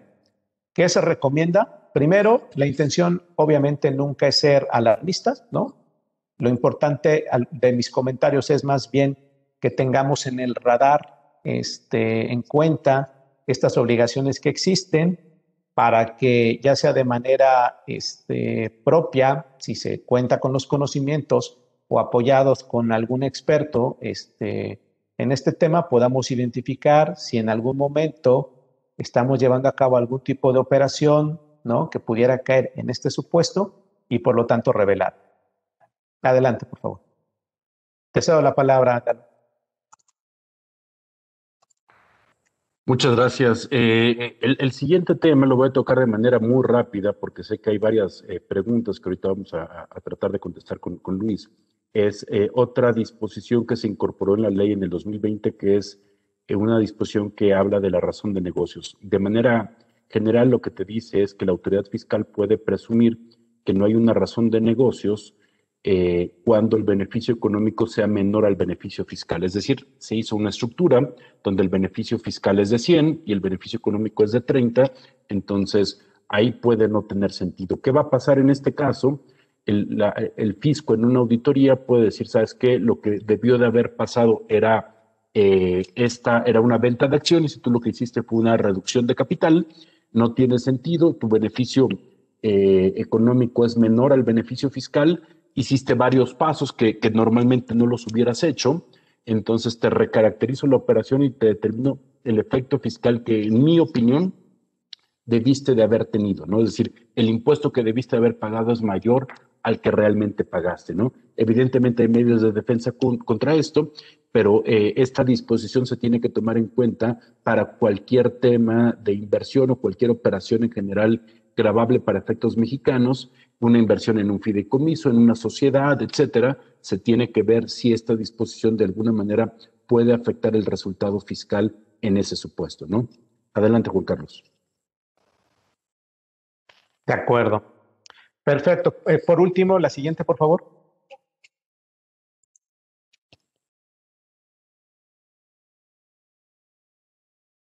La que sigue. De manera muy rápida, pero sí es importante, desde diciembre de 2019 salió una jurisprudencia. Esto implica que, al ser jurisprudencia, cualquier tribunal al cual se someta a juicio este tipo de situación tiene que resolver de la misma manera, con lo cual para efectos prácticos se convierte en un tema que se tiene que observar necesariamente, es que cuando la autoridad fiscal hace revisiones, y déjenme poner un ejemplo ficticio, ¿no? En donde a lo mejor lo que sucedía es, oye, ¿cómo justificamos un depósito, ¿no? Que tengo en X cuenta. Ah, bueno, a lo mejor con un préstamo, ¿no? Es que me prestaron. Entonces, lo que regularmente se hace, pues, es evidenciar que se trata de un préstamo, ¿no? Y lo que sucede en documentos privados es que, como no tienen la obligación legal de protocolizarse, pues pueden ser contratos, ¿no? que se celebran entre dos particulares y que surten los efectos correspondientes, pero el SAT piensa que en algunos casos ese tipo de pruebas pueden estar siendo de alguna manera armadas sin que necesariamente reflejen la realidad, y la forma en que argumenta que debe de tener mayores elementos que le permitan fiscalizar de mejor manera es que ese documento no cumple con el beneficio con el requisito de fecha cierta, ¿no? Porque para efectos de fecha cierta, pues lo que establece este precedente, que se considera que hay fecha cierta cuando esté inscrita en algún registro, la operación, cuando digamos, pasa ante la fe lo protocoliza un fedatario público, o bien se da la muerte de alguna de las partes y pues se tiene evidencia de que en algún momento ese documento ya existía cuando la persona estaba viva. Entonces, el punto aquí importante es que hoy en día, en este tipo de operaciones, el SAT con este precedente tiene muchas posibilidades de echar para abajo alguna operación que se argumente y que no pueda cumplir con estos temas de fecha cierta. ¿Qué es lo que se tiene que hacer? Que en operaciones relevantes que puedan ser sujetas de este tipo de cuestionamientos por parte de la autoridad fiscal, se tengan que protocolizar ante un fedatario público para efectos de probar el tema de fecha cierta que se llevó a cabo con esas características y en esa fecha con las características que estoy señalando, y poder probar que no es algo que estoy armando nada más para atender la revisión del SAT y quitarme el problema de bote pronto. Entonces, tómenlo en cuenta, es algo que se debe de cuidar mucho. Incluso también habrá que ver, este tema está dando mucho de qué hablar, se está evaluando la posibilidad de que haya otros métodos alternos de probar este tema de la fecha cierta, porque también es cierto que es poco práctico, costoso, estar llevando ante un fedatario público todo este tipo de documentaciones. Y me parece que con esto concluimos.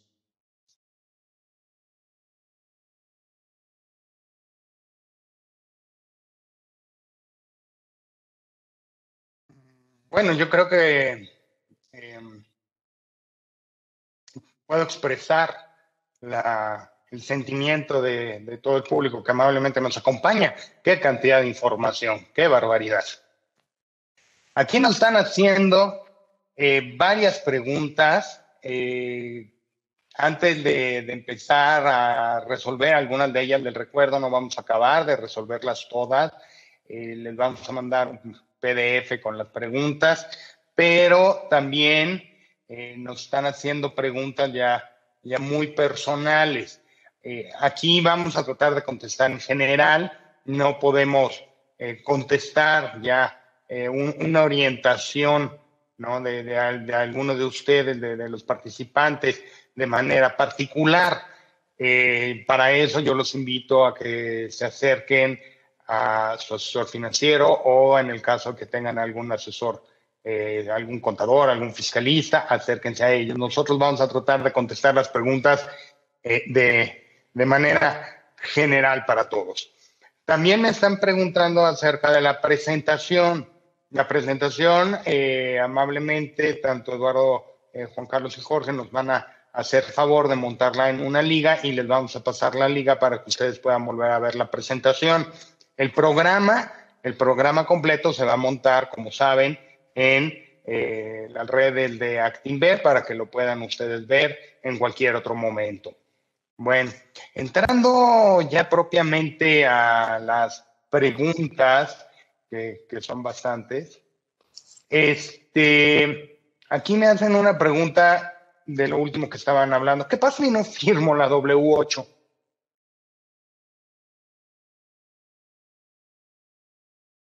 Sí, no, bueno, eso va a depender, digamos, de cada institución, pero, por ejemplo, la experiencia que hemos tenido en algunos casos es que no te dejan seguir el proceso.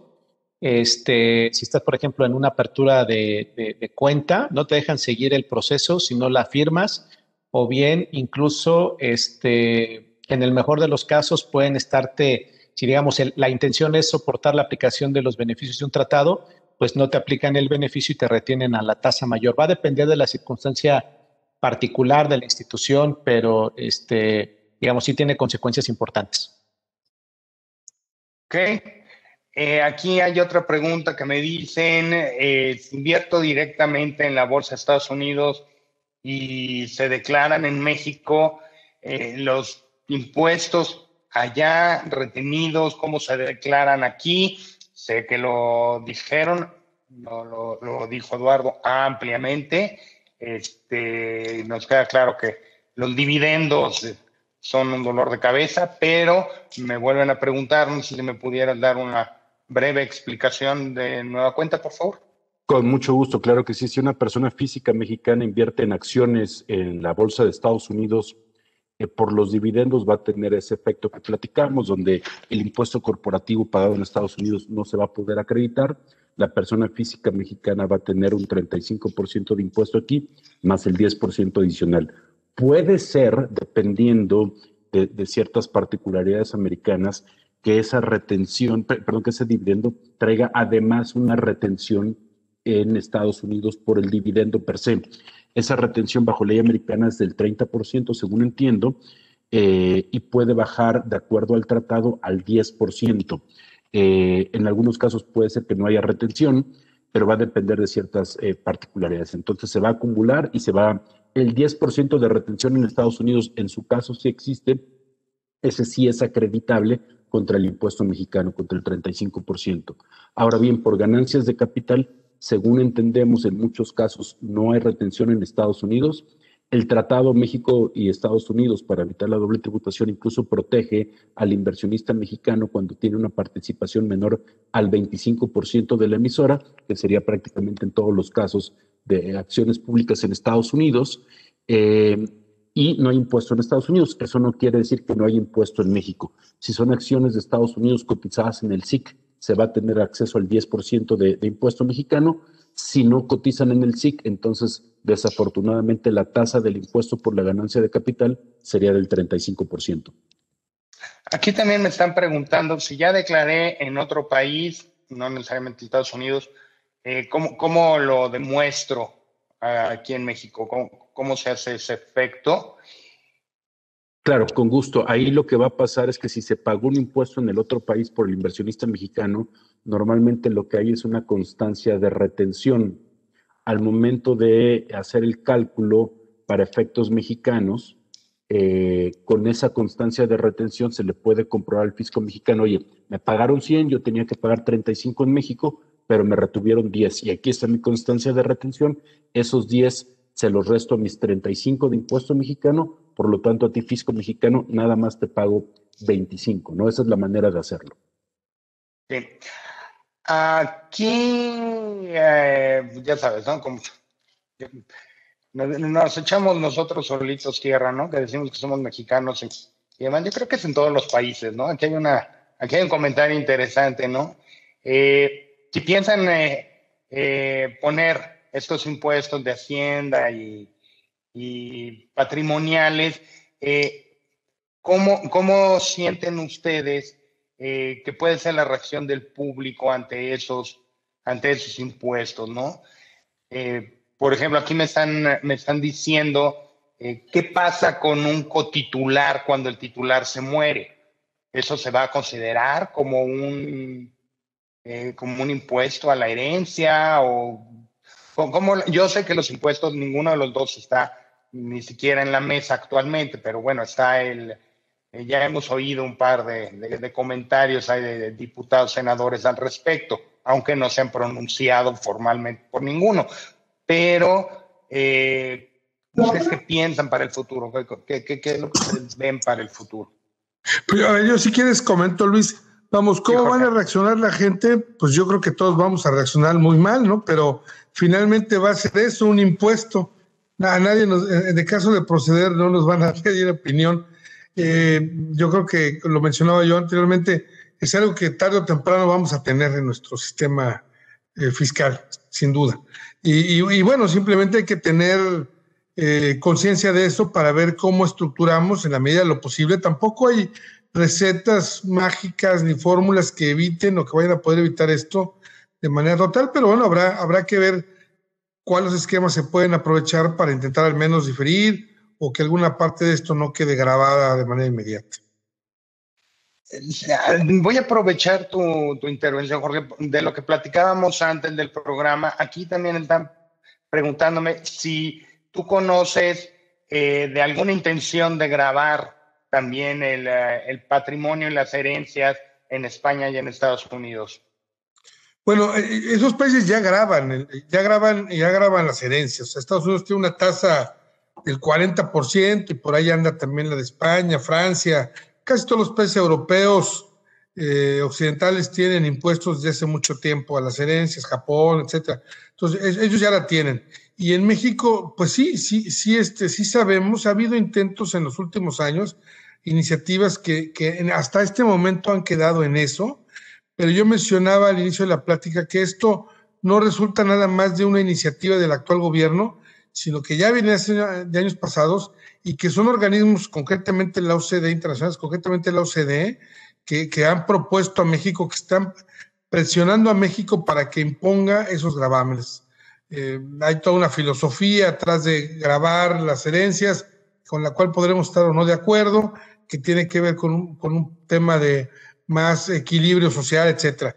Pero esas propuestas ya existen y la del patrimonio está reciente, sí, tampoco es una propuesta, ahorita no es oficial, ninguna de las dos lo es, pero yo mencionaba que quizás tenga que ver mucho con los momentos electorales que estamos viviendo y el compromiso del actual gobierno de no instaurar nuevos impuestos en los primeros 3 años, pero esos movimientos de gravar el patrimonio ya están haciendo muy generalizados en el mundo y concretamente ahora con la pandemia que estamos enfrentando, sí existen recomendaciones a nivel mundial para que los países graben los patrimonios y que con eso se puede enfrentar los gastos que estamos generando por la pandemia.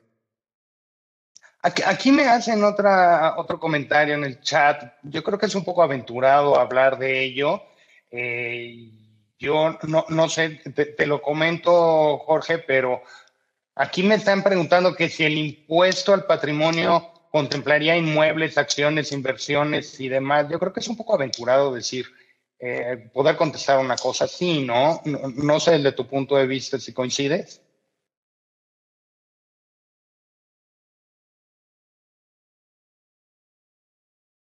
Jorge. No, todavía, como No, mencionaba, todavía no hay sí. nada en concreto, no hay nada en Ok. firme. Entonces tendríamos que esperar a ver cómo se propone, de proponerse cómo se propone y qué Ajá. abarcaría. Ok. Ah, también nos están preguntando, y bueno, esto se dijo reiteradamente sobre plataformas de operaciones bursátiles, ¿no?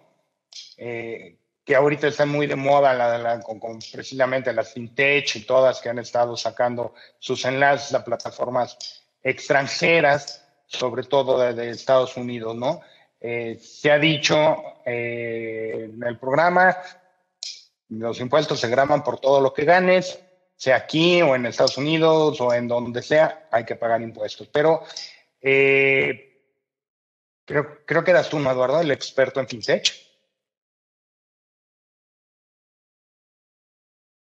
Juan Carlos también es, Juan Carlos. él habló del tema, pero brevemente lo que te diría es, eh, sí, o sea, se tiene que pagar impuesto en México, ¿no? Independientemente de la plataforma, del instrumento, del mecanismo de inversión, en principio se tiene que pagar el impuesto en México. Lo que a veces se queda corta la ley en temas de fintech puede ser que la ley mexicana que no prevé instrumentos tan novedosos, ¿no? Entonces, cuando se tiene algún tipo de rendimiento de esos instrumentos, hay que ver cómo se caracteriza para efectos fiscales, si es un dividendo, si es un interés, si es una ganancia de capital, etcétera. Esa es la parte complicada, ¿no? La respuesta fácil es sí, se tiene que pagar impuesto en México. La pregunta es cómo, y va a depender de la naturaleza del ingreso, y eso va a derivar en la tasa de impuesto aplicable, ¿no? Ok. Esta yo creo que va para ti, Juan Carlos. Hay varias que nos están diciendo que si el impuesto del 0.97 aplica también a los saldos invertidos en renta variable o en inversión en acciones, y luego nos preguntan que si la retención del ETF lo hace el ETF o cómo se hace la retención. Ya ves que nos diste los cuadros muy específicos, pero así en calidad como de resumen, muy por arribita, ¿cómo nos podrías recordar esa parte? Digamos que en términos generales, los productos que cotizan en el mercado, las retenciones son llevadas a cabo por el intermediario, no por el vehículo. Porque precisamente lo que se busca es que el intermediario es quien conoce al cliente final y si merece algún tratamiento particular por ser moral, persona física, residente en el extranjero, es quien conoce. Entonces, generalmente quien hace la retención es el intermediario y no el vehículo. Y en el caso del punto 97%, recordemos que solo aplica para los ingresos por concepto de intereses y no aplica, por ejemplo, para inversiones, por ejemplo, en acciones. Sin embargo, si yo tengo una inversión en un fondo de renta variable, recordemos que el fondo de renta variable tiene diversidad de conceptos que generan diversidad de naturalezas de esos ingresos y en un cachito de esos son intereses y le aplica la retención. Vamos a pensar, si el fondo de renta variable tiene una chequera o una pequeña inversión en instrumentos de deuda, por ese cachito solamente, el fondo de inversión se autorretiene y entera al fisco. Ok, fibras. ¿Cómo quedaron lo de las fibras, los impuestos? Las fibras, bueno, la fibra es resultado fiscal, digamos que es el dividendo que te paga la fibra, la utilidad que te paga la fibra, te retienen el 30%, te retiene el intermediario, ¿no? Te retiene el fondo, dependiendo si lo hacen directo o a través del fondo. Si tienes un reembolso de capital, ¿no? Es decir, que tiene flujo la fibra, pero ya se acabó el resultado fiscal, las utilidades, te reembolsa parte de la inversión que hiciste al momento de adquirir esos certificados, eso no se considera ingreso y si tú lo que haces es vender el certificado y al comparar el precio de venta contra el precio de compra te da una ganancia, esa ganancia que obtienes por la venta del certificado está exenta. Aquí también nos están preguntando, Juan Carlos, que si yo no vendo mi producto financiero, llámese acción, llámese fondo, llámese cómo se llame, no se genera ninguna obligación tributaria.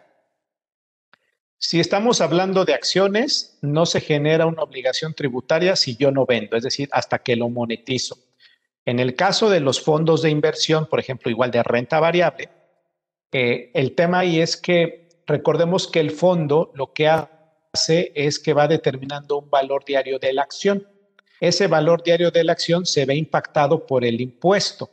En términos generales, casi todos los componentes de la cartera de un fondo de inversión de renta variable, el impuesto se va generando, se va detonando conforme se van reconociendo esos impactos de ingreso en el fondo. Es decir, si yo tengo ingresos por intereses, en ese día registro y retengo el impuesto correspondiente. Si tengo ingresos por dividendos, en ese día registro y retengo el impuesto por dividendos. Prácticamente el concepto que se va hasta el momento del flujo, en el caso de la inversión en un fondo de renta variable, es el cachito o el pedacito que tiene el fondo por la renta variable, que hasta que yo venda las acciones del fondo, en ese momento se genera la utilidad o pérdida, y que ahí el fondo no me retiene, simplemente me informa, y ya como persona física yo tengo la obligación de considerar el ingreso o la pérdida en mi declaración anual. Excelente, ¿no? Ya quedó aclarado totalmente. A ver, aquí les dejo una pregunta abierta para el que me la quiera contestar. Una persona física que no tiene ninguna relación con el SAT, quiero suponer que están hablando de una persona que ya no trabaja, que ya no está recibiendo ingresos, ya se dio de baja, pero tiene sus inversiones. ¿Cómo juega ahí entonces la retención? ¿Tiene que seguir haciendo declaraciones? ¿Cómo declarar? ¿Qué es lo que haría esta persona? Bueno, yo quizás diría que está difícil pensar que ninguna persona tengamos relación con el SAT. O sea, seguramente, o sea, sí la tenemos más de lo que quisiéramos. Quizás ya no tenga ingresos recurrentes por otra fuente, exclusivamente por los que resulten de lo que tenga ahorrado, y aún así, pues existe obligación de presentar una declaración cuando los ingresos excedan a 100,000 pesos, y en muchas ocasiones, aunque no lo excedan, conviene presentarla porque la retención está del punto 97 sobre el capital de la que hemos venido haciendo referencia. Resulta una retención muy alta con relación a los intereses reales que generan las cuentas. Entonces es muy probable que esa retención se vea convertida en un saldo a favor. Entonces vale la pena hacerlo, ¿no? Primero, la obligación, dependiendo del monto de los intereses, de presentar así o no, pero aunque no se tenga la obligación, es muy probable que convenga presentarla para que podamos recuperar parte del impuesto que fue retenido a través de los pagos mensuales, ¿no? De los estados de cuenta del banco. Ok. Aquí, como tenemos muchos extranjeros, aquí también me están pidiendo, les recuerdo lo que dije hace un momento, vamos a pasarles luego la liga para que vean la presentación, ¿no? Me están pidiendo ver otra vez de los cuadros el resumen de Juan Carlos, van a venir en la liga, no se preocupen. Y aquí me preguntan, ¿cómo tributa una persona física en México que tiene doble nacionalidad? Esa es una buena pregunta y supongo que habla de Estados Unidos, ¿no? Porque Estados Unidos tiene una particularidad donde los contribuyentes son aquellos considerados como ciudadanos. Nunca dejan de ser residentes para efectos fiscales aquellos que son ciudadanos. A diferencia de muchos otros países, incluyendo México, que una persona de nacionalidad mexicana, si se va a vivir a otro país, sigue siendo nacional mexicano, pero ya no es contribuyente en la medida en la que viva ya en el otro país, ¿no? Normalmente lo que pasa es que puedes tener doble nacionalidad, pero una residencia fiscal. Entonces, si tienes a un mexicano que a su vez tiene la nacionalidad española, puede ser o residente de México o de España o incluso de un tercer país sin perder su doble nacionalidad. Para Estados Unidos es diferente porque si un ciudadano americano viene a México, vive aquí, se vuelve residente para efectos fiscales mexicanos, pero sigue siendo contribuyente en Estados Unidos. Entonces, es una situación donde tienes una doble residencia.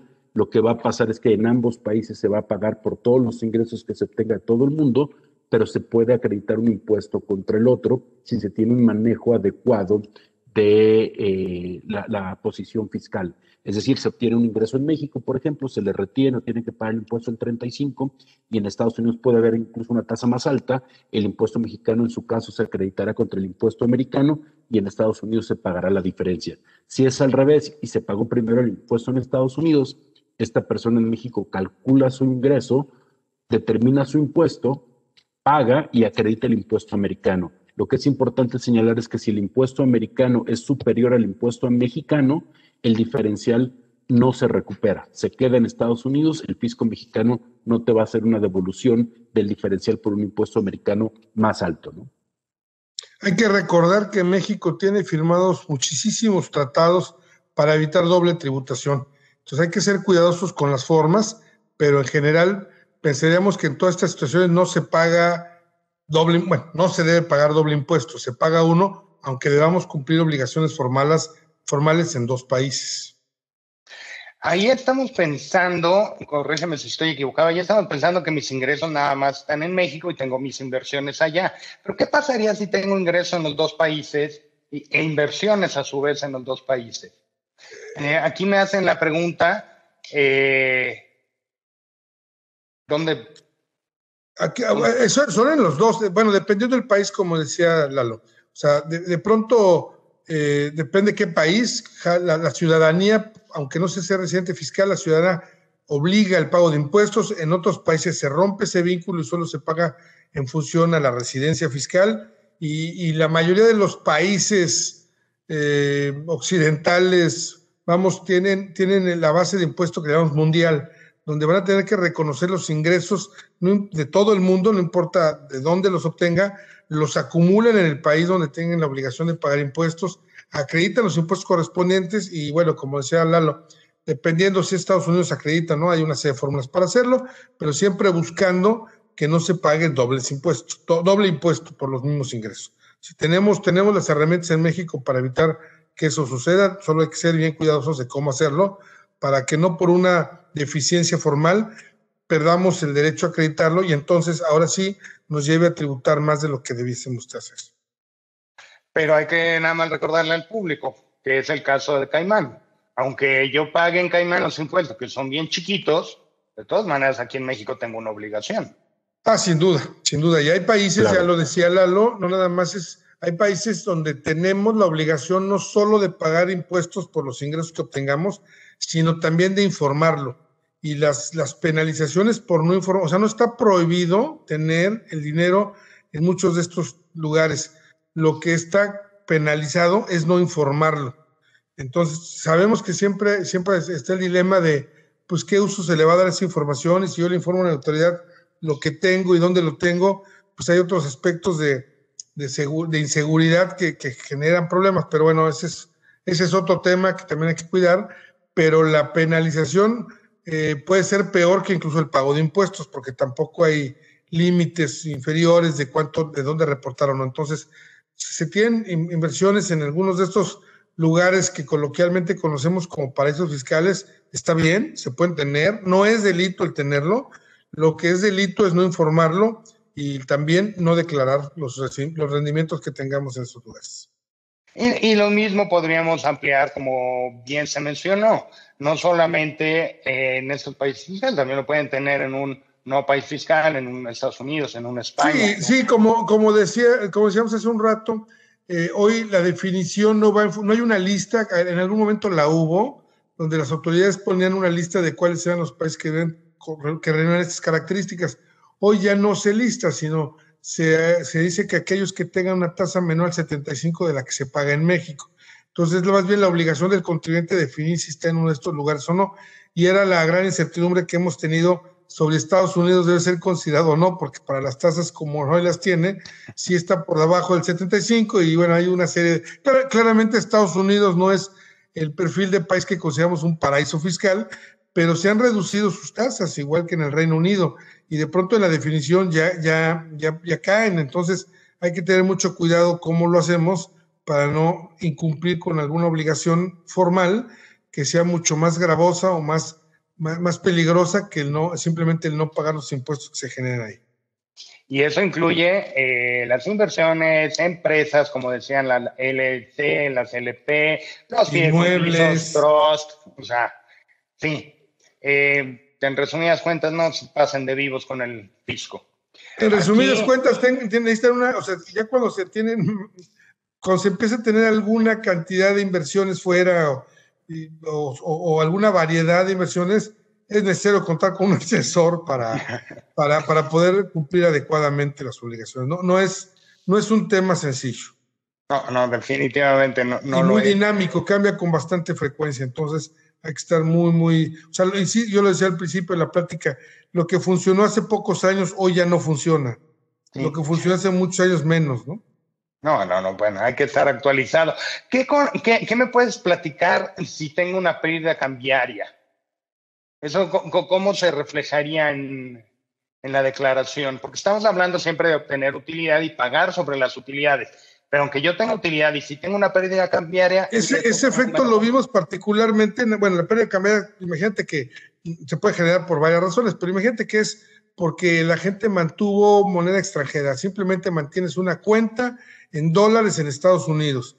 Y en el último año, el 2020, es un buen ejemplo porque no hubo una devaluación, una devaloración del peso, sino hay una... Entonces ahí se genera una pérdida... Perdón. Bueno, es que no hubo una revaluación que favoreciera. Yo mandé los dólares a 25 y ahorita están a 20. A 22, exacto. Entonces, esa pérdida de cambios. ¿Cómo lo manejo? Hay que determinarla cuál es el efecto real, porque es una combinación de lo que le llamamos el interés real deducible, que sería el neto entre los intereses nominales, el efecto inflacionario y en esos intereses la pérdida en cambios. Si ese efecto sigue siendo negativo, esa cantidad puede ser deducida contra otros ingresos de la persona, pero no contra todos. Puede ser contra utilidades cambiarias futuras. Hay algunos criterios ahí que un poquito a lo mejor ahorita me meto en complicaciones en mucho detalle, pero en general te diría que esa pérdida en cambios puede ser utilizada en el año contra otras utilidades o en años posteriores. O sea, no se pierde. Ok, perfecto. Aquí me preguntan, se me perdió esa pregunta, espérame, creo que era, aquí está.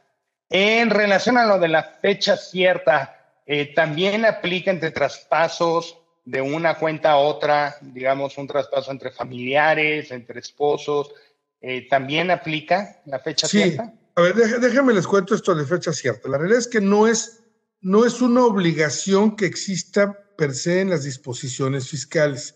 Lo que ha sucedido es que recientemente, cuando algunas operaciones se litigan, se han perdido porque no tenemos la evidencia suficiente de que la operación sucedió cuando dijimos que sucedió y cómo sucedió. O sea, de pronto la autoridad yo puedo llegar y me puede estar cuestionando un depósito a mi cuenta la autoridad y yo voy a decir, oye, pues es que fue un préstamo o fue un donativo de mi esposa o fue, etcétera. Y si no dejamos documentadas esas operaciones, pues es y nosotros como contribuyentes tenemos el cargo de la prueba, pues la autoridad puede estimar que eso no fue un préstamo, que fue un donativo, pueden estimar que fue un ingreso y ellos pretender grabarlo.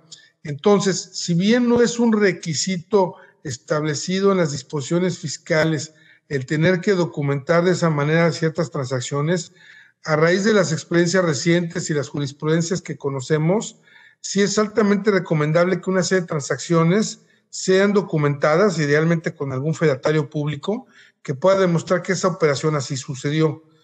Un ejemplo muy común son los donativos entre cónyuges o entre hijos. Oye, pues yo le doy a mis hijos una cantidad de donativo. Pues sí, pero si tiene el depósito a su cuenta, la autoridad puede pretender que se trata no de un donativo, sino de un ingreso grabado. Oye, ¿qué es a mi hijo? Bueno, pero es que a lo mejor mi hijo me vendió algo y tiene que grabar impuestos. Bueno, ¿cómo puedo yo demostrar? Y otra vez, el cargo de la prueba va a estar en mí como contribuyente. ¿Cómo puedo yo demostrar que efectivamente corresponde a una donación?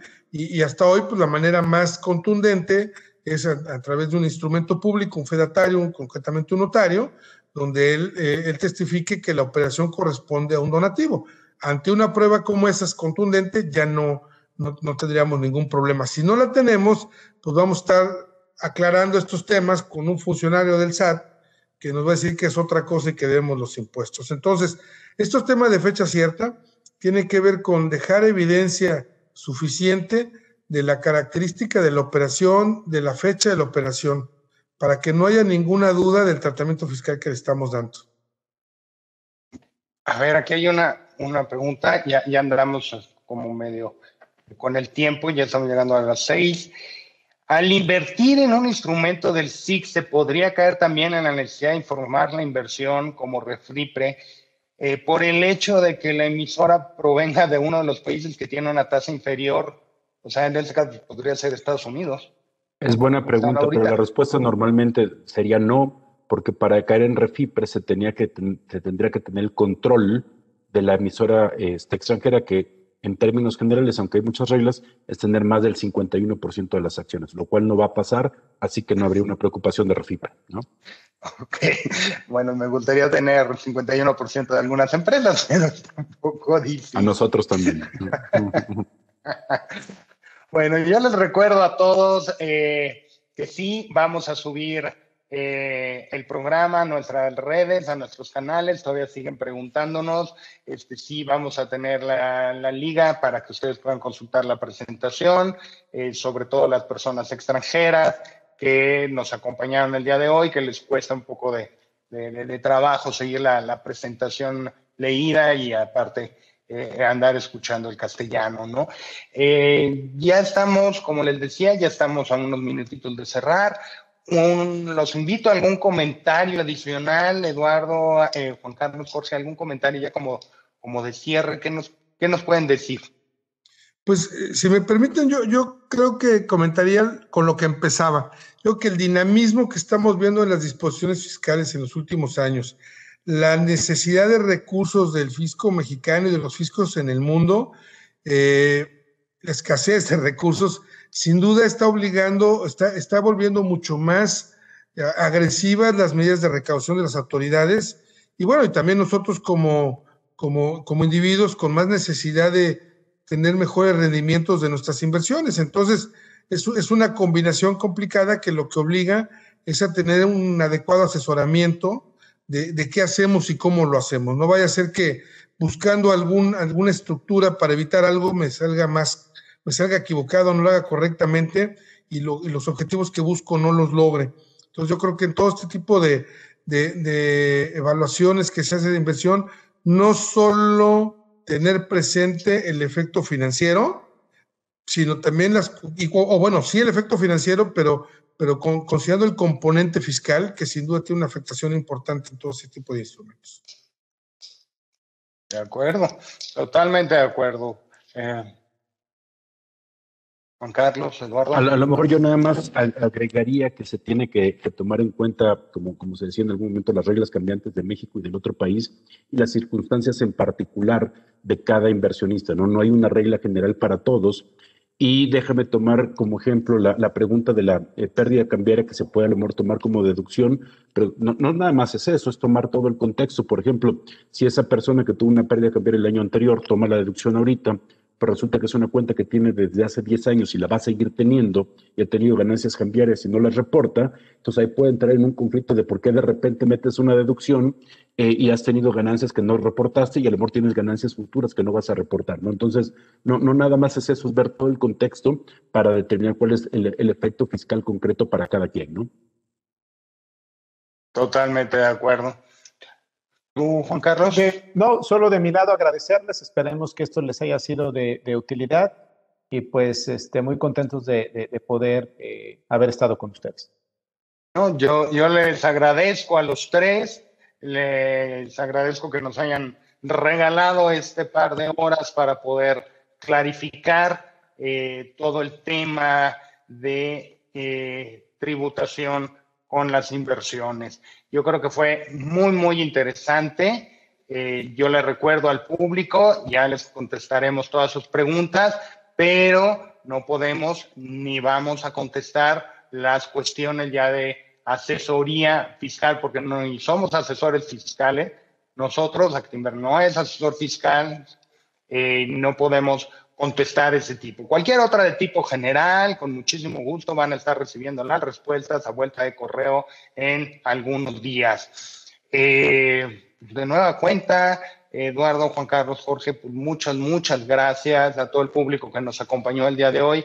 Gracias. Sigan conectándose a los encuentros de Actinver. Este fue un encuentro más que tenemos el gusto de llevarlo hasta ustedes. Muy buenas tardes.